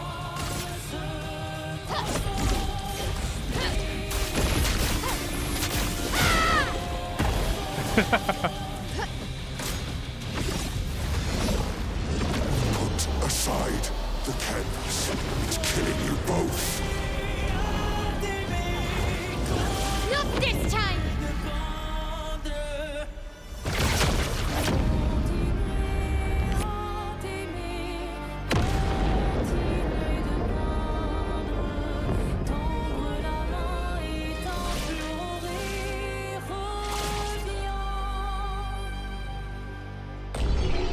Oh. Wow.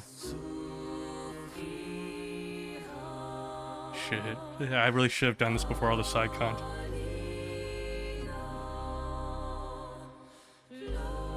How much HP do you need to multiply them by in order to make that interesting? Nah, fuck it. Well, let's just see the end. You know what? The optional fights were satisfying enough on their own. It's fine. It's fine.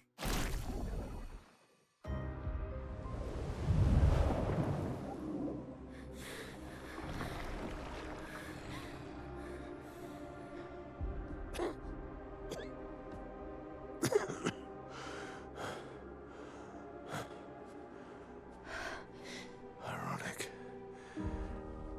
Your mother was the one who saved me when I lost myself in a canvas.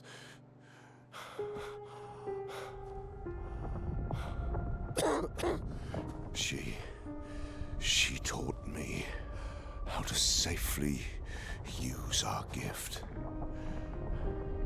How to soar without flying too close to the sun. Alright, Icarus. We painted hundreds of canvas worlds, pushing the very boundaries of creation. And she never let me forget that every day we spent here has a price.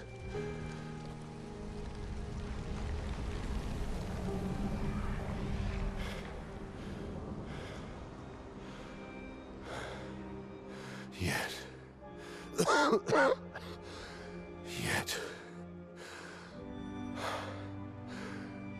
here we are now.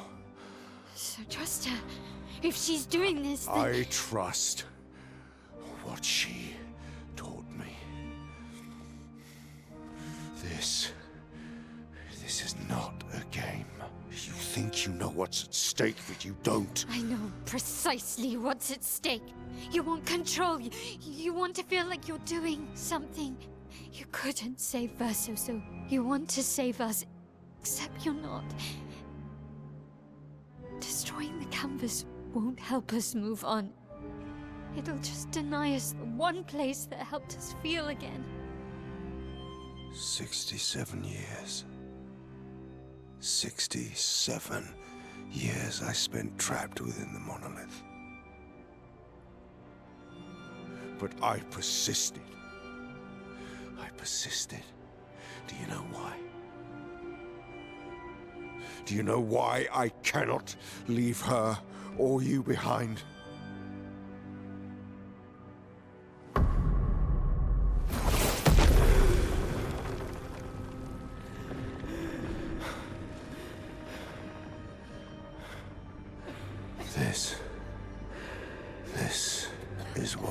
I see every day.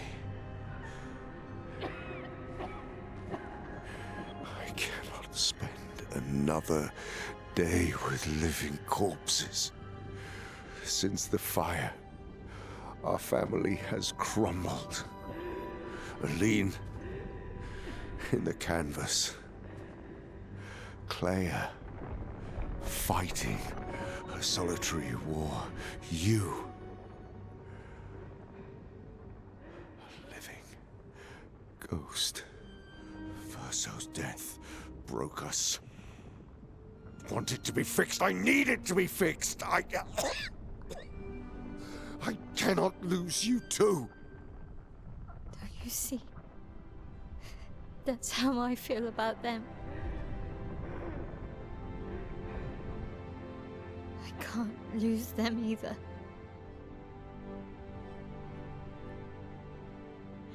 I've lost too much. Papa, see? I've lost so much. We both lost so much. Papa, I don't want to lose you either. I'm not leaving you forever. Just a little longer.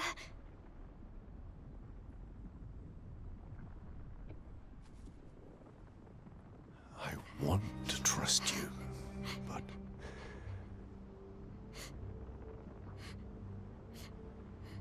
You can.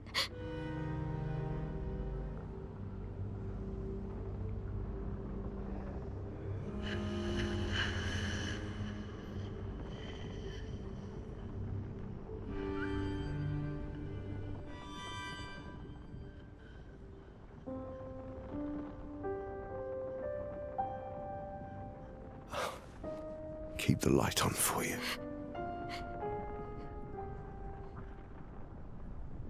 I hope you find peace.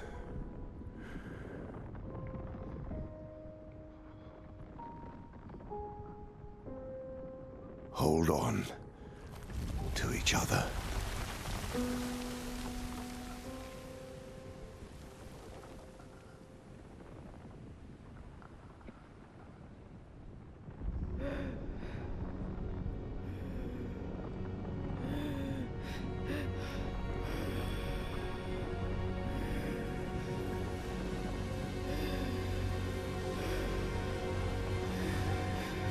Verso! Wait, that's illegal. I'm sorry.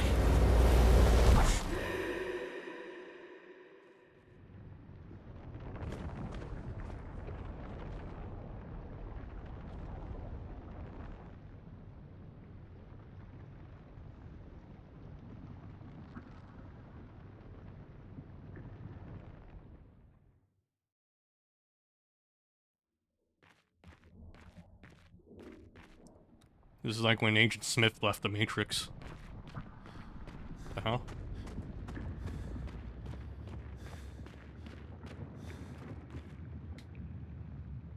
Ellipses.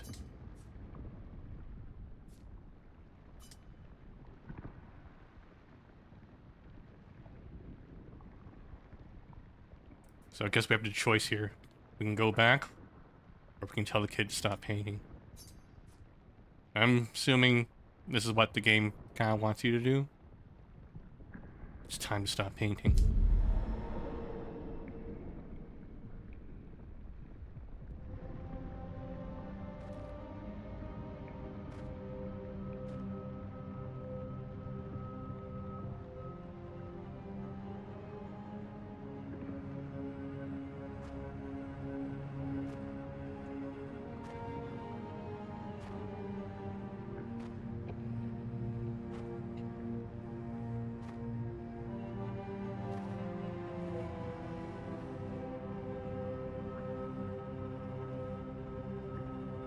Hi.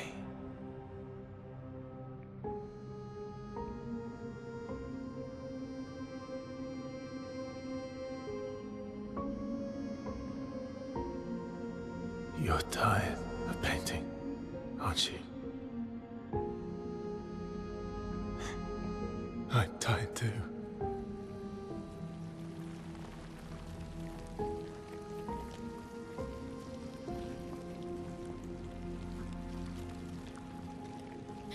That's...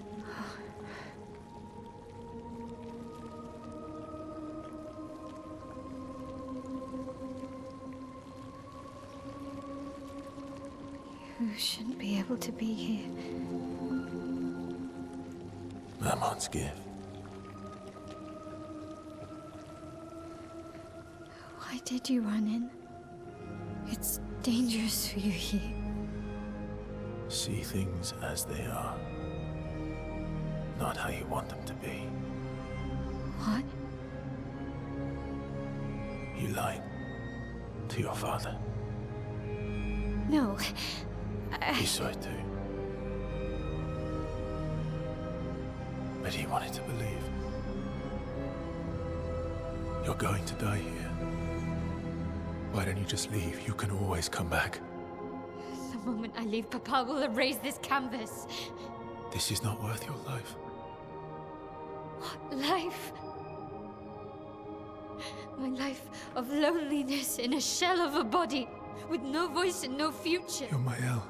No matter where you are, you don't need this canvas. But everything I want is here. Here I have a chance to live, Verso, to live. Out there I merely exist.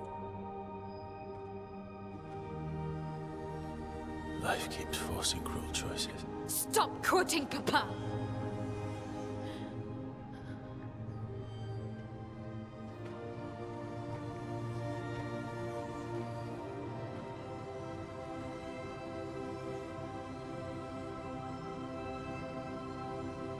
It's time to stop painting.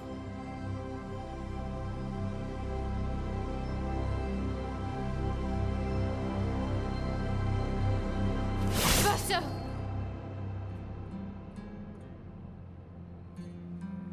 Papa also said, hold on to each other.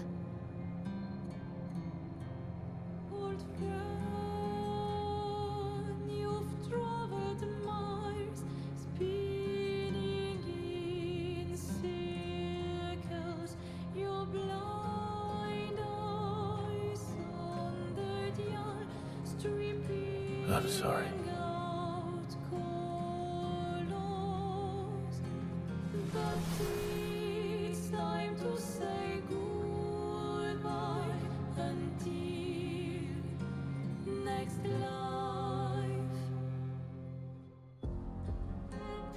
Decide the fate of the canvas. Oh shit.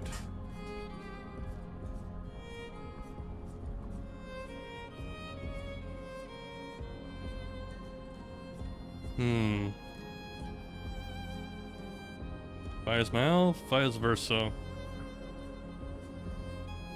I kinda wanna see both endings. Is it possible to do both?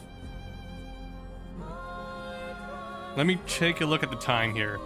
It's 9:05. We could reload a save afterwards. So let's start with Fires Verso since it was from his perspective first. And then we'll load the save at before 9:05.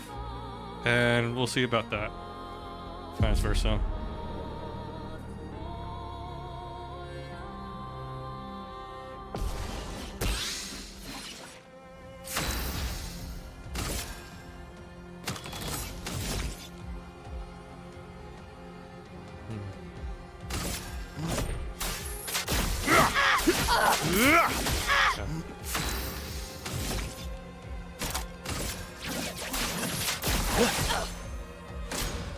Verso, stop! You can't just decide this for everyone! We're all hypocrites, doing the same thing to each other. She's not fighting back yet.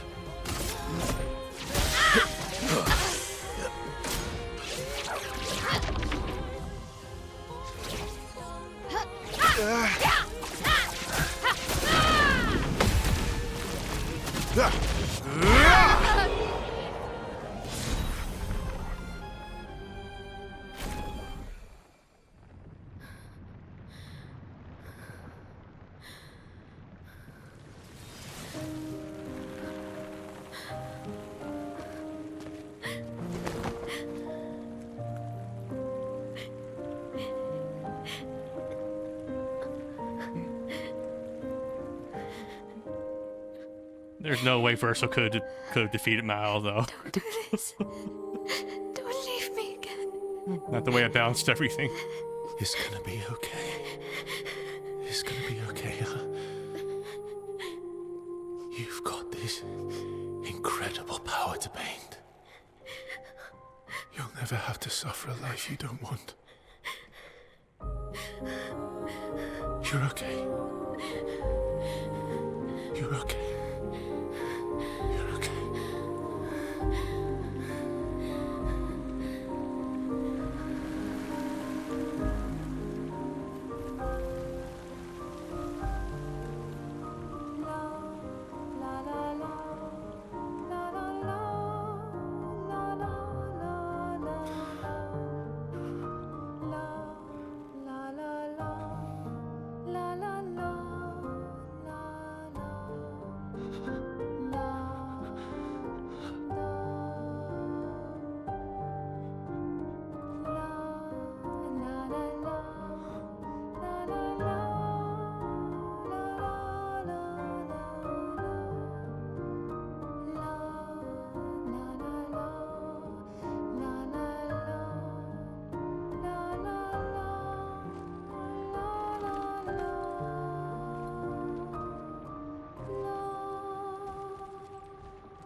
I will miss you guys.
It's okay.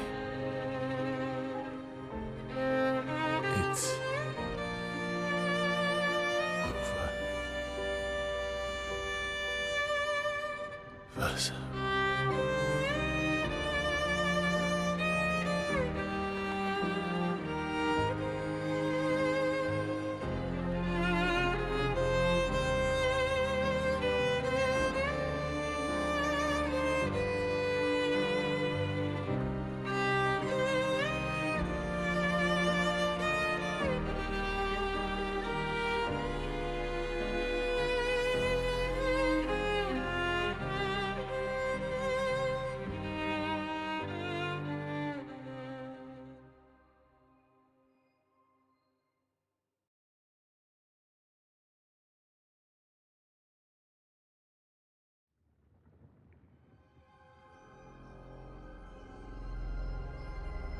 Okay, Alive to Love. Remember, 9:05. Any save before 9:05. We can try out the Mael fight instead. Fight as Mael. Miroir du temps, nos histoires s'alignent dans le creux de nos mains. Deux mondes se dessinent, l'un peint de rêve, le chagrin s'efface. L'autre nu et réel, où notre deuil prend place. Au lendemain non écrit, sous les étoiles où tout commence, rien ne finit. Dans l'étreinte du destin, les liens restent éternels dans le dessin. Toile vierge, horizon lointain, peignons ensemble les couleurs de demain. Au clair obscur, œuvres infinies. Chaque pas trace la route d'une vie. Au lendemain non écrit, sous les étoiles où tout commence, rien ne finit. Dans l'étreinte du destin, les liens restent éternels dans le dessin.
Alright, that was Expedition 33.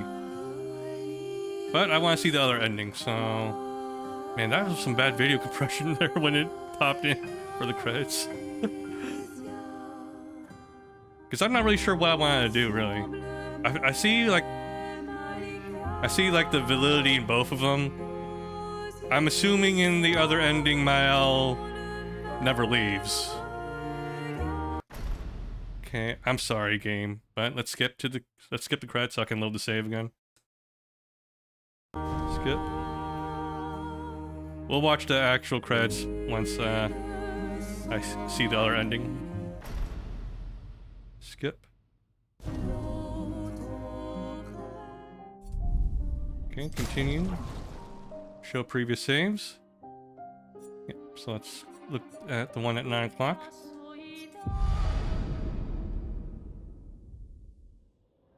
There we are. And now we can try the other ending. I kind of like, I think you guys probably know, like, I like bittersweet endings, so that's kind of why I wanted to go with the Verso ending first. It is pretty sad, though, seeing all the people in Lumiere die, though. I wonder how the mile ending is. Is it objectively all good, or is it gonna be like one of those monkey paw situations? Like, I'm guessing she refuses to leave if we go of her ending. Let's see.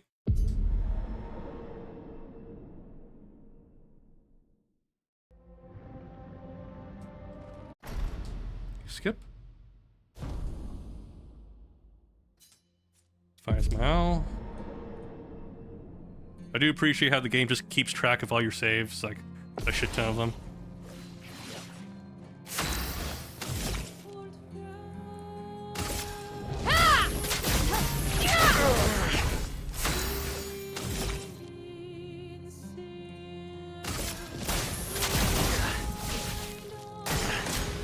Verso, stop! You can't just decide this for everyone! We're all hypocrites, doing the same thing to each other.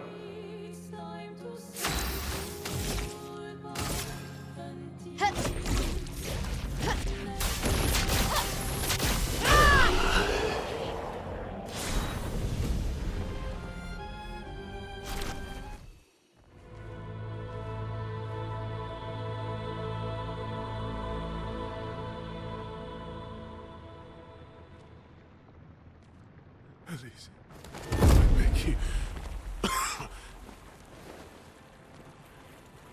Stop him from painting. Don't say that. Please, don't say that.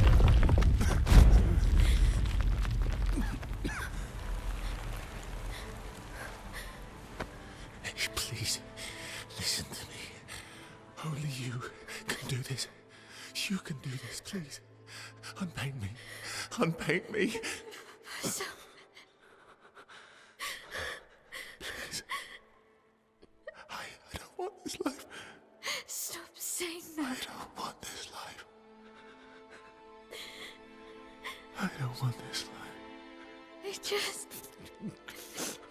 I just wanted to live this lifetime together. This lifetime that was stolen from us. Please. Bro. Please. I don't want this life.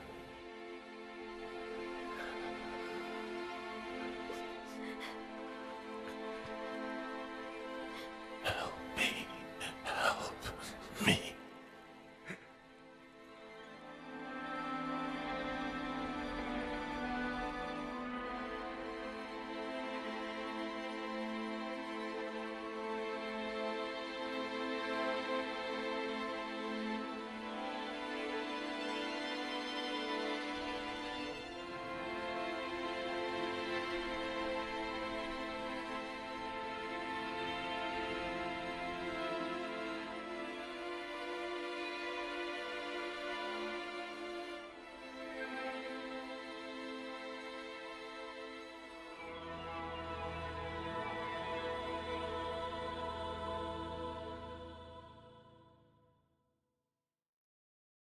If you could grow old, would you find a reason to smile?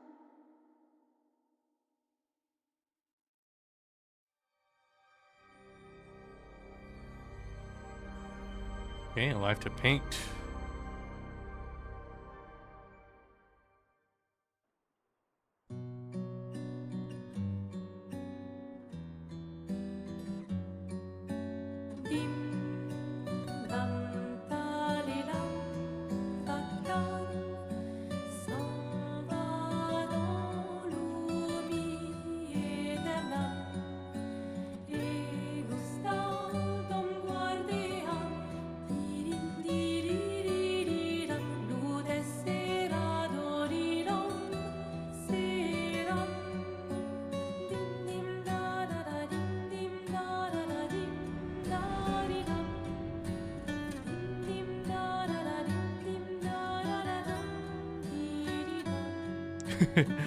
Minoko's outfit.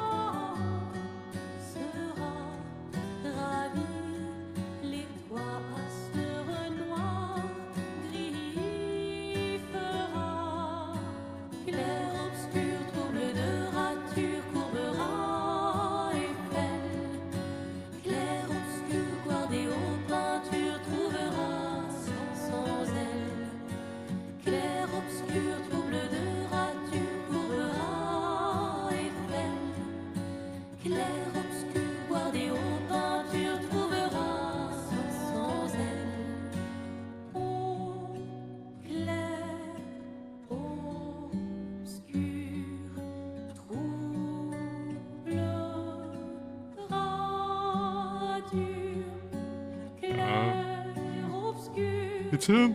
He's back.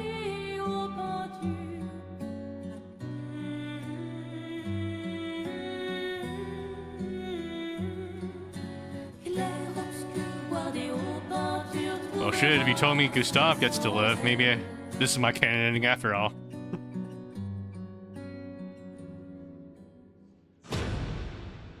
What? Let's see, how's it on the outside? Oh, okay.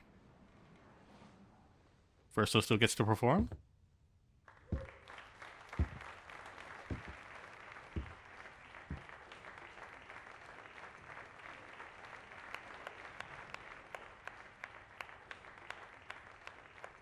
Oh, he gets to be 100 now or whatever.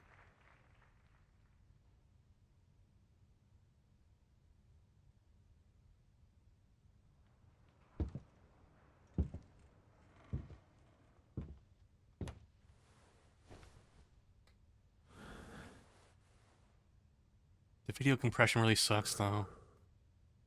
I really wish they could have used a better encoder. Better settings for the encoder. I can see the banding on my side.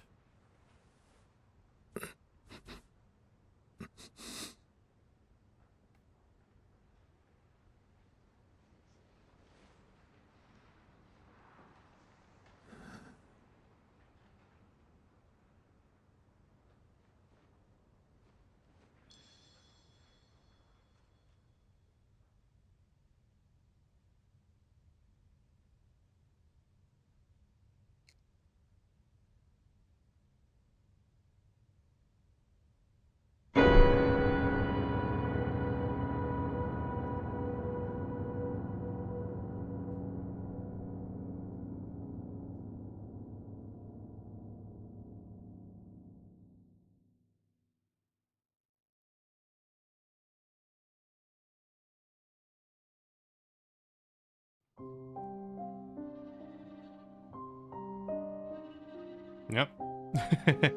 Monkey's paw situation. So there is no truly happy ending either way. I appreciate that. They gave you a choice, and they made it easy for you to just jump back and see both endings. Not like some other games. So I appreciate that. And I am torn. Like, I don't know which ending I would have gone with. I think I sided more with Verso's ending simply because I felt like thematically it was appropriate somehow. It has been like a story about grief and dealing with grief. And I think that's kind of what you need to do to push forward. At the same time though, like, who am I to say that the people who exist within the painting don't have right to exist, you know? They are quote-unquote imaginary, but they're not imaginary to each other. What does it really matter? And actually, I've always been wondering, you know, Clair said that the reason why Verso in the real world died was because of the writers. I wonder, is the real world actually just another plane of existence in another layer? Like, what if you have the canvas, but then you have a novel or something that the Descendra family exists in instead, and then outside of that is the writers? That's what I was wondering. Maybe it's like multiple layers of fiction existing within fiction. Interesting, right? I'm pretty sure I'm not the first person to have that theory. The whole Matrix and side of Matrix theory. That'd be kind of cool. Maybe that's how they could set up like a sequel, maybe. But yeah. I appreciate that there isn't one objectively good ending. And they make you think about it. I'm still... Yeah, like, on the one hand, I think Mael/Alicia needs to leave the painting. On the other hand, I don't want it to come at the cost of the canvas being destroyed. I don't think it needs to be mutually exclusive like that. But maybe it's the story's way of saying you can't have your cake and eat it too. If there is a, you know, like, the only way to make sure she never returns to the painting is to destroy it. And given her situation, you have to understand, like, yeah, of course her father wants to destroy the painting. Considering her disabilities and everything that's been taken away from her, of course she's gonna want to spend her life inside a world where she gets to live a normal life, quote unquote.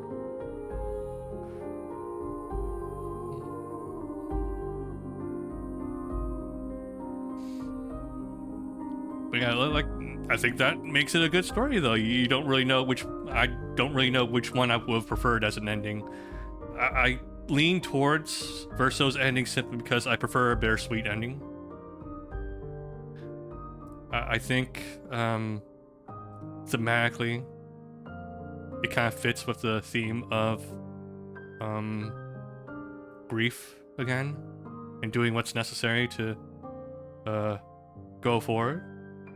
But again, it's really sad seeing all of the people of Lumiere just gomage.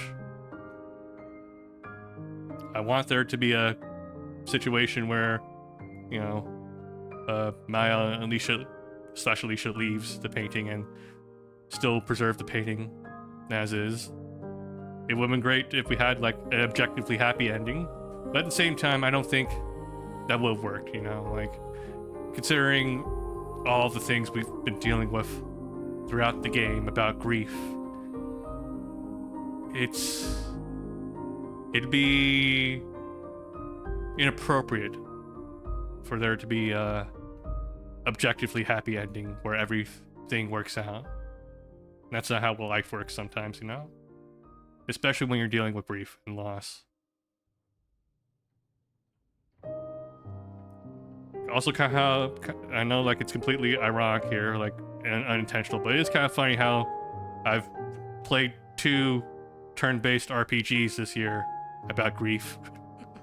we finished up Persona 3 like right before this game, jumped right into it, and yep, it was another game about loss. Who knew? I didn't realize that. But yeah, that's cool though. It's cool seeing the similarities there. I know a lot of people said, "Oh, it's just." I know a lot of people summarize this game as Persona but French, but it is quite different. But it's funny seeing all the different elements of it that remind me of Persona.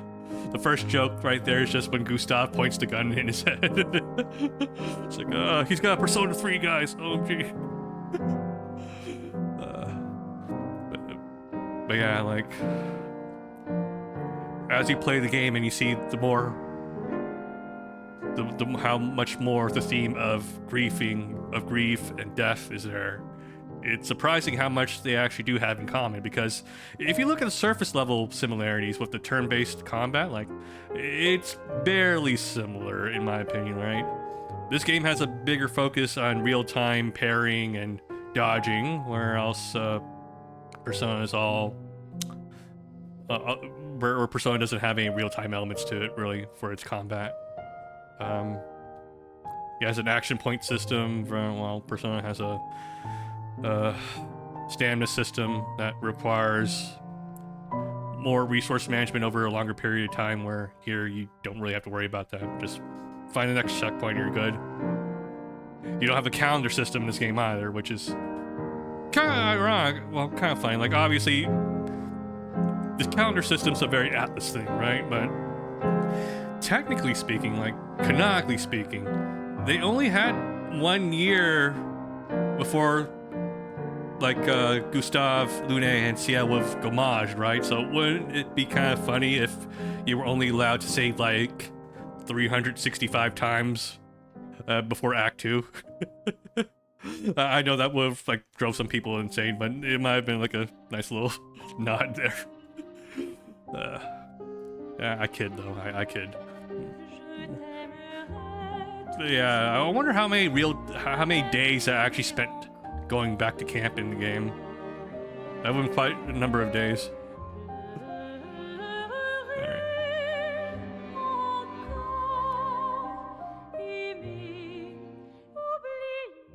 There we go. Alright, so now it's the credits, and yep, now is Expedition 33. I mean, Clair Obscur Expedition 33. Overall, this was a fantastic experience. I'm glad that I finally got around to playing it. And, what else is there to say? Like, I really enjoyed the story in this game. At first I thought this was... At first I was, like, I don't think I was expecting the twist, you know? I was wondering why there were so many, like, painting, like, references throughout the early part of the game. And then it finally hits you. My controller disconnected. Let me just charge it here. And it really did help explain some of the things I was wondering, like why Mael looks so much like Alicia. Oh yeah, they're the same person. I'm not just racist and think short white girls all look alike. Cool, I'm not racist. Thank you for letting me know that, game. I was worried for a second there, you know? I was worried, thinking it's like, they look alike, but maybe I'm just racist. But thankfully, nope, they were supposed to look alike. We know that now. But yeah, there's so much to unpack about the story, but overall, like, I thought it was a great story, great twist there. I was not expecting that. I wasn't expecting Gustav to die so early in the game. I figured, like, you know, it was thematically appropriate when he was taken away from us. I just didn't expect it to be so soon, you know? But, hey, then that's the game, right? It doesn't pull its punches. All the characters were great too. I love, like, learning more about CL. You know, I wasn't too hot on her at the beginning of the story, but getting to know her story as we went along really helped. I don't know about Luna's story though. Like, maybe if I had Verso romance her, I would have seen more depth to that. Maybe, maybe not. Like, it's still a good story, but it wasn't as compelling as CL's, and I think that's just because I didn't romance her. Even though, like, you know, like, I like Luna, but I think I like Luna more than I do like CL, but I think CL and Verso just had more chemistry. I mean, CL was the one that propositioned first anyway, so.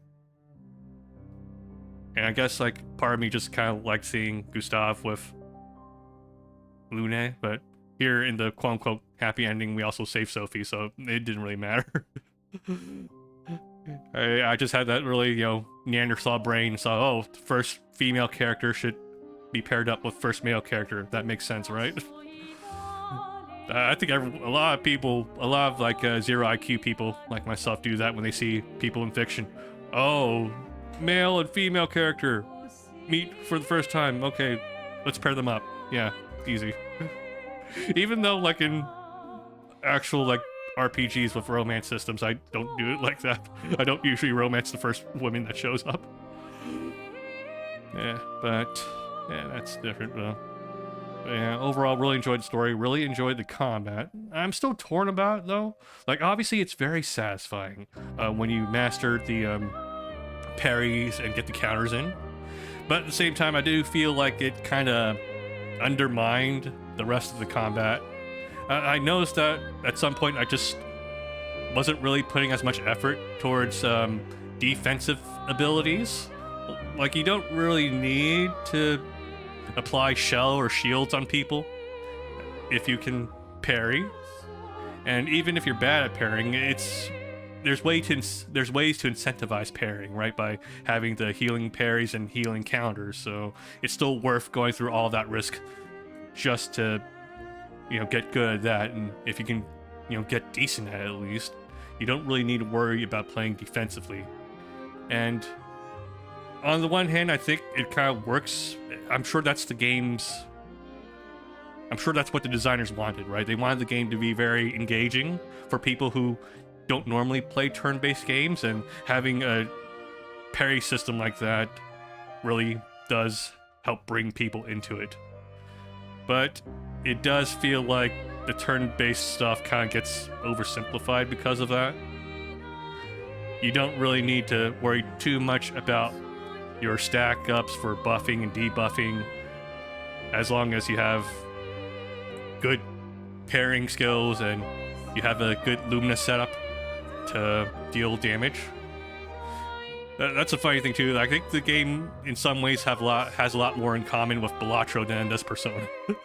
It's all about getting those multipliers in. And again, like, it's a separate experience. You know, this is a uniquely different experience from any other turn-based RPG, and, you know, this was the experience that the designers wanted to create, and I enjoyed it a lot. But it's a breath of fresh air, to a certain extent. I do, again, it is very satisfying going through a lot of these fights, so I'm not going to downplay how much fun I actually had playing this game, you know. I enjoyed it a lot, but, again, I do feel like it does come at the expense at the rest of the combat that exists in the game.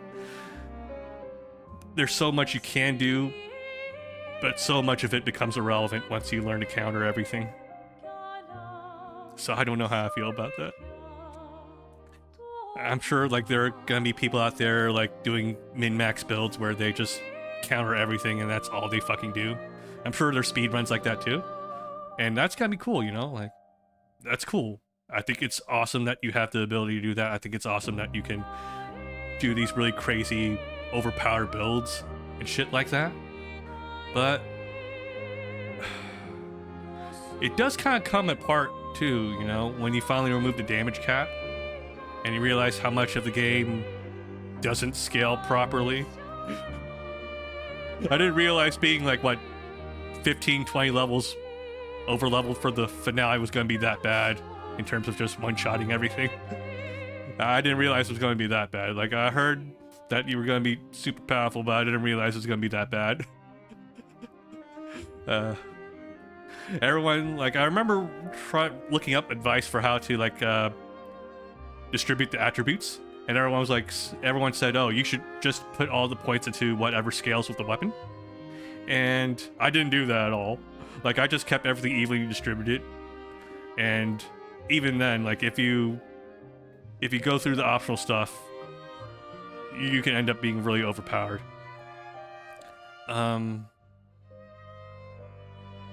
So yeah, I feel like the game kind of falls apart at the end game, and that's why they had to throw in the damage multipliers and, well, the health multipliers for the enemies and the damage caps for the party, just to keep things more interesting.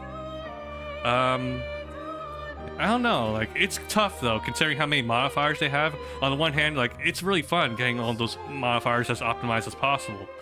But on the other hand, like, the game doesn't really scale that well with you once you remove that damage cap. It's kind of weird. Like, I can't imagine how hard it would be to balance the game without a damage cap. Like, how the fuck would you do that? Like, how would you prevent the player from, like, just completely over-leveling by grinding a shit ton in the early game and just, like, one-shotting everything by the end? Like, even by mid-game, really. Like, if they removed the damage cap there and people knew what they were doing, like, it would have completely threw things off balance. Thankfully, like, in Act 3, like, you really only have that final fight in Lumiere for the boss fight. Well, Act 3 really is just the fight in Lumiere, and everything else is just optional stuff that you can pursue. In hindsight, I really should have just gone to the end of the story. Well, I probably would still do all the side quests for the supporting characters. I think that was worthwhile. And then I would have gone directly to the ending there. But at the same time, you know me, I have FOMO. I want to see everything.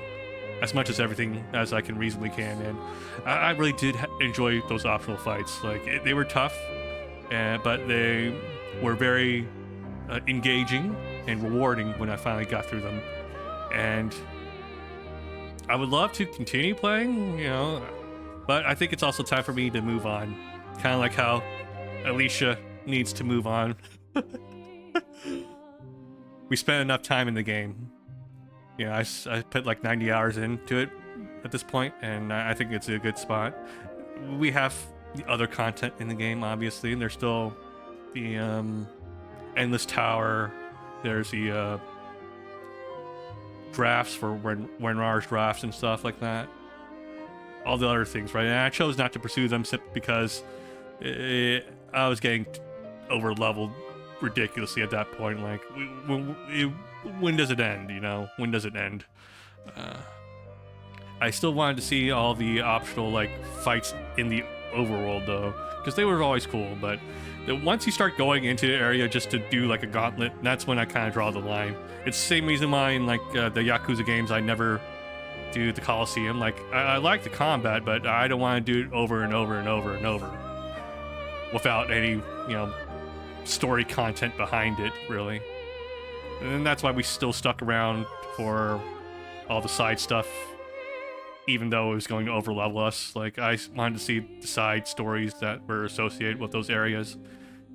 But yeah. What else is there to say? Oh yeah, the music, fantastic also. I'm sure a million people have already said saying their praises about the music, but yeah, I really love the music, the art style, really. I love the use of the aspect ratios and the colors. I am very disappointed in the video compression though.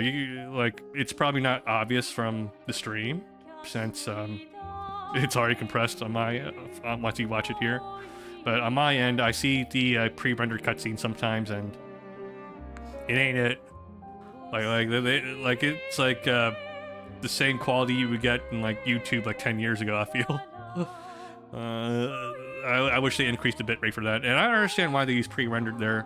All the gamage particle effects that they had going on there, there's no way my computer would have been able to manage that. So I get why it's like that. I wish they could have reserved a couple more gigabytes for those cutscenes, especially considering how other developers they'll just throw everything at you in terms of install size for pre-rendered cutscenes. Like, they honestly don't give a fuck. I appreciate that they tried to keep it on the lower side here, but they could have upped it a little bit more. Like, you can get better quality on YouTube, I think, really. And if it's good enough for YouTube, that's a bitrate you should go for. I think they probably use... Do they still use Bink, I think? Video encoding? Because I know that's what everyone uses for video games since it has little CPU usage. Yeah, whatever. It's crazy, though, if they're still using it in 2025. You know what? For an Unreal Engine 5 game, it ran pretty decently.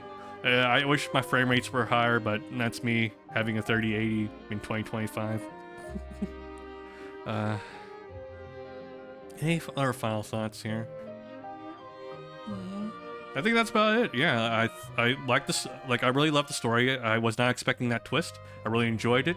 I appreciate how the endings weren't objectively one is preferred over the other. I still think I would go with the more bittersweet Verso ending, even though it hurts seeing him betray everyone in Lumiere. But the other ending where you see Alicia's just still there in the painting for who knows how long, that's also kind of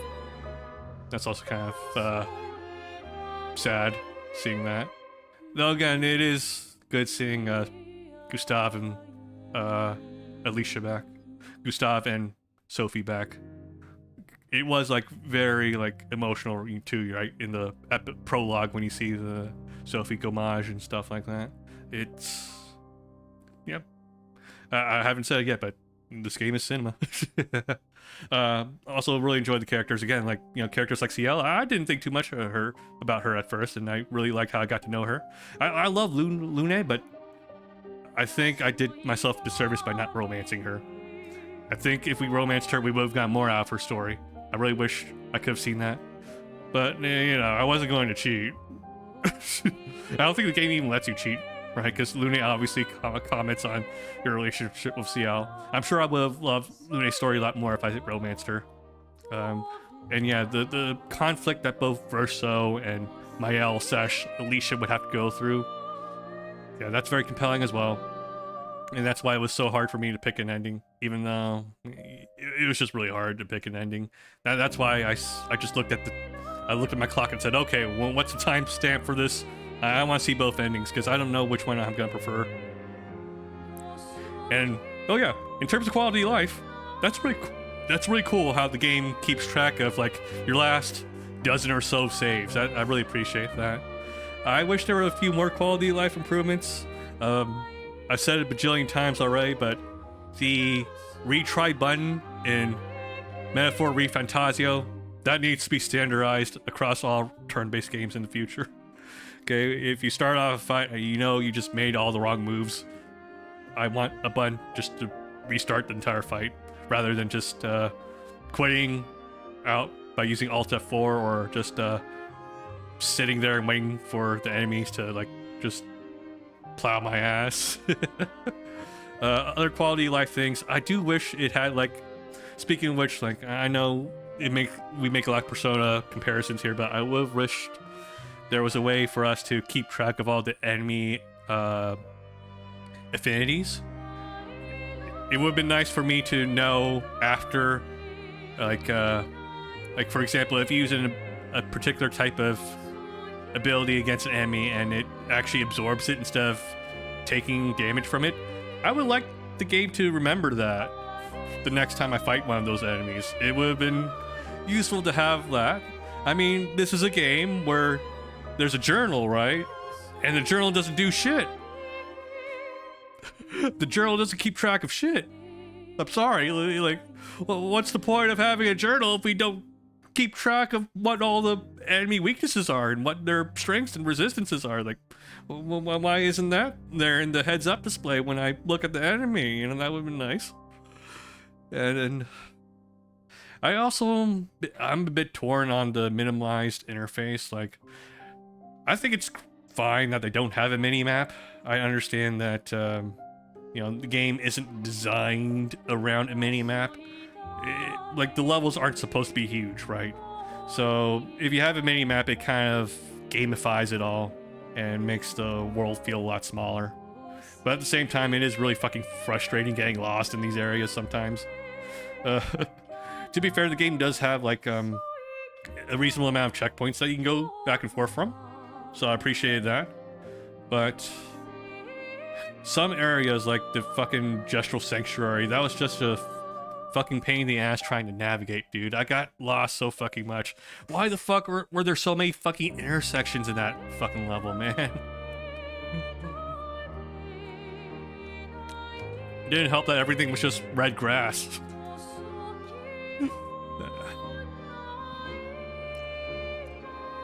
But I'm sure those are things that, honestly, some of those things are easily patched in. I think I read somewhere that they were planning on adding a retry button.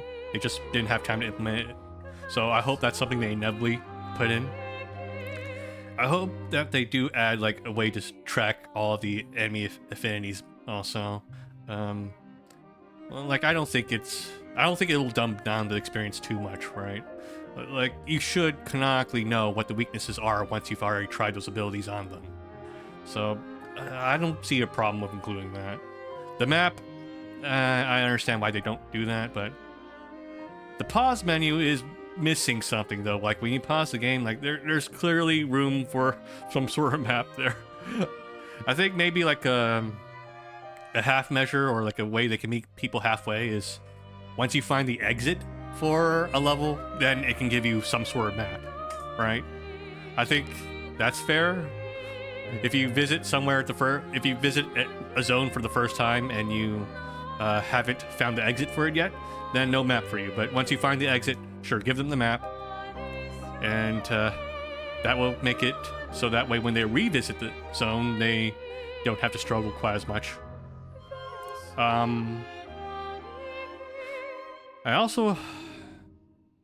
don't know. I also wish there was kind of a way to track the side quests in the game. Again, I kind of get what they were going for. They didn't want you to feel like you were playing through a checklist of objectives. I understand that. Like, games these days, like, everything's just kept track of for you, which is a great quality of life improvement, but it kind of oversimplifies the experience, right? Sometimes it feels like you're just going through the motions, going through the menus, checking things off boxes, instead of organically experiencing something. So I understand the creative decision not to include it, but knowing how I play video games, all that really did was made me alt-tab out, open up a browser, and look things up myself. So that's such a hard thing to think about, right? Like when you're designing a game, like you want to go for a particular experience, and you don't want the players to end up over-optimizing the fun or the... You don't want to over-optimize the sense of exploration. Otherwise, it feels trivial. It feels like you're just going through the same motions you would in any other game. And it's tough. Because I get why they did it that way. They wanted to feel like you were playing through an experience rather than going through a bunch of checklists that any other game would do. But at the same time, like, you're just gonna look it up also, aren't you? Maybe what they could do, again, like, they have a journal system, right? What if, like, you literally just wrote everything down, like, in the journal, and it wasn't, like, gonna be something that gets checked off all the time? Like, what if there was a journal, but it wasn't... What if there was a journal, but there weren't any bookmarks in it, right? What if you had to manually flip through all the pages and find the stuff that you wrote down for, like, find stuff where the game wrote... So, like, as you do stuff... Okay, I think the best example of what I'm talking about is Morrowind. Morrowind has a journal system, but it's not over-optimized to the point where everything just shows up on your HUD as you do it. You know, you would still have to open up the journal and read through your entries to understand what you were doing. Maybe they can do that. Like, have a journal system that keeps track of, like, things you ran into, things you found, but don't have it show up like different little pop-ups in the corner, right? Keep that from over-optimizing the experience and removing some of the organic nature of exploration. Maybe they can do that. And it's a tough design thing, you know? Like, I think it's something that a lot of game developers and designers have to worry about. Like, how can you make the experience not trivial? How can you make it so that things that you do in the game don't feel gamey, right? Because the way we explore games now, it feels over-optimized, where you have nav points all over the place, where you're not really paying attention to what you're doing. You're just walking from point A to point B. You're looking at the map, you're looking at the compass, you're not looking at what's around you. That's a thing you kind of want to go away from, because we kind of made that we spoiled everyone. We made that... We took a lot of the wonder and the sense of exploration out of games by oversimplifying things for the player. And it's a difficult balancing act, right? Because you don't want to make the experience frustrating as well. How do you introduce back some of that exploration? How do you put some of that responsibility back into the hands of the player without making it frustrating? And I don't have the answers to that. I'm not a game developer, but I think Expedition 33, presents us with one solution that obviously not everyone loved, but it also kind of brings out some of the advantages of moving away from those systems. So I don't think it's perfect, but I see the validity in what they were trying to do. And I'm not going to pretend like I know what the correct answer is. I appreciate what they tried to do, but I don't think I loved it. I respect it, but I don't know if I loved it. But overall, like, outside of that, those were my main issues with the quality of life in the game.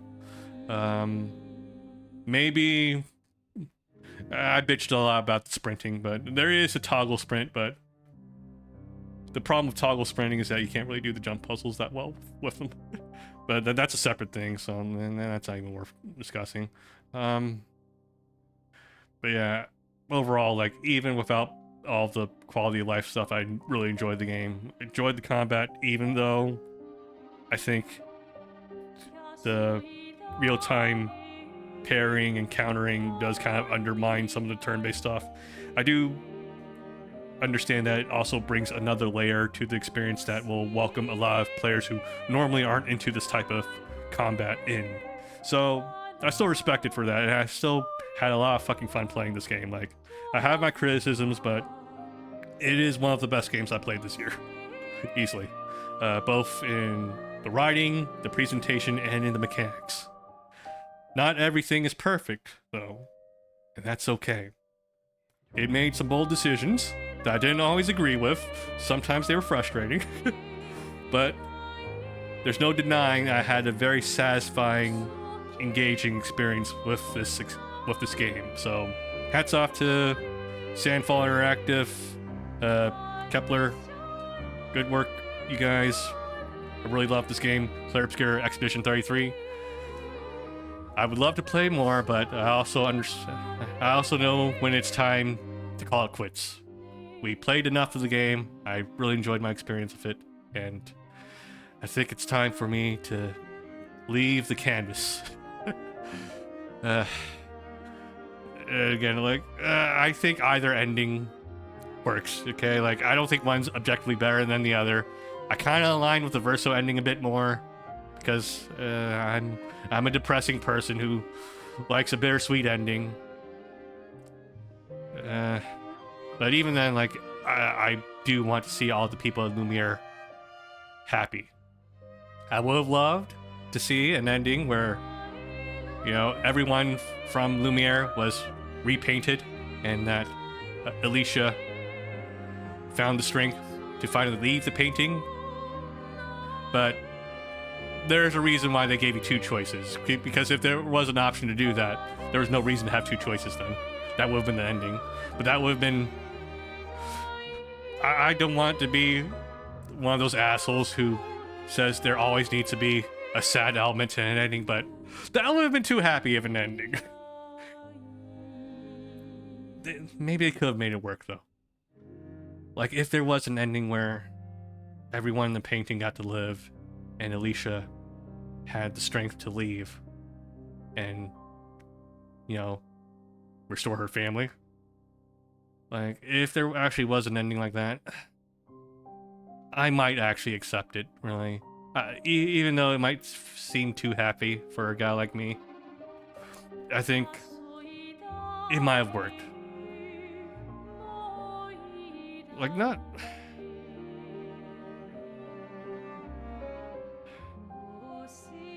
all high art needs, like, not all high cinema needs to have a somewhat sad ending, right? Like, there's nothing wrong with a happy ending, right? Like, yeah.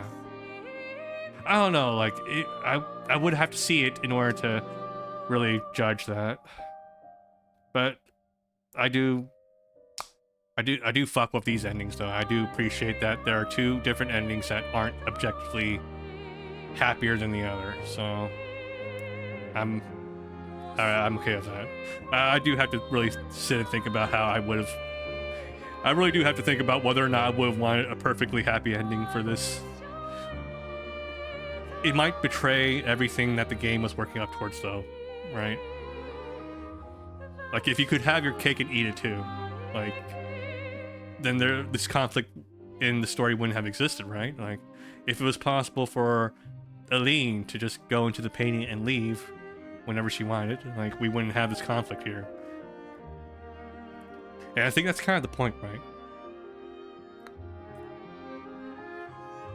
The game's statement here is that if it was possible for you to indulge in a dream, you would never come back to that. You would never come back from that dream if it was possible for you to indulge in that. So yeah, I do respect the decision to have only those two endings now that I think about it. Yeah. A completely happy ending would have betrayed that theme there. It would have betrayed the whole plot. I might think something different in the future. I still have to simmer, give it time to simmer in my mind and really contemplate it, but yeah, I do think it was the right decision not to have a perfectly happy ending where everyone gets to live and Alicia leaves. I don't think that ending could have happened. At least at this moment. And I still have time. I still have to consider that in the future, but yeah, I think they made the right call there, picking those two endings as choices instead of having one perfect one. All right, that's it, guys. That has been Clair Obscur Expedition 33. Fantastic game. I think, yeah, it's contender for Game of the Year, really. We played a lot of great games this year. Split Fiction, this game. Both Unreal Engine 5 games also, and they don't stutter like a motherfucker. So it is possible to make good Unreal Engine 5 games, if you actually give a shit. I'm looking at you, Virtuous Studios, with that Oblivion remaster, which we'll probably jump back to in a few days. I don't know if I'll jump back into it tomorrow. I might want to take a break, but we'll get back into it finally after finishing up this game. But yeah, that's it for this evening.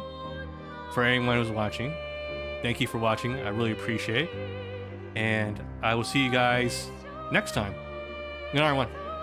Bye-bye.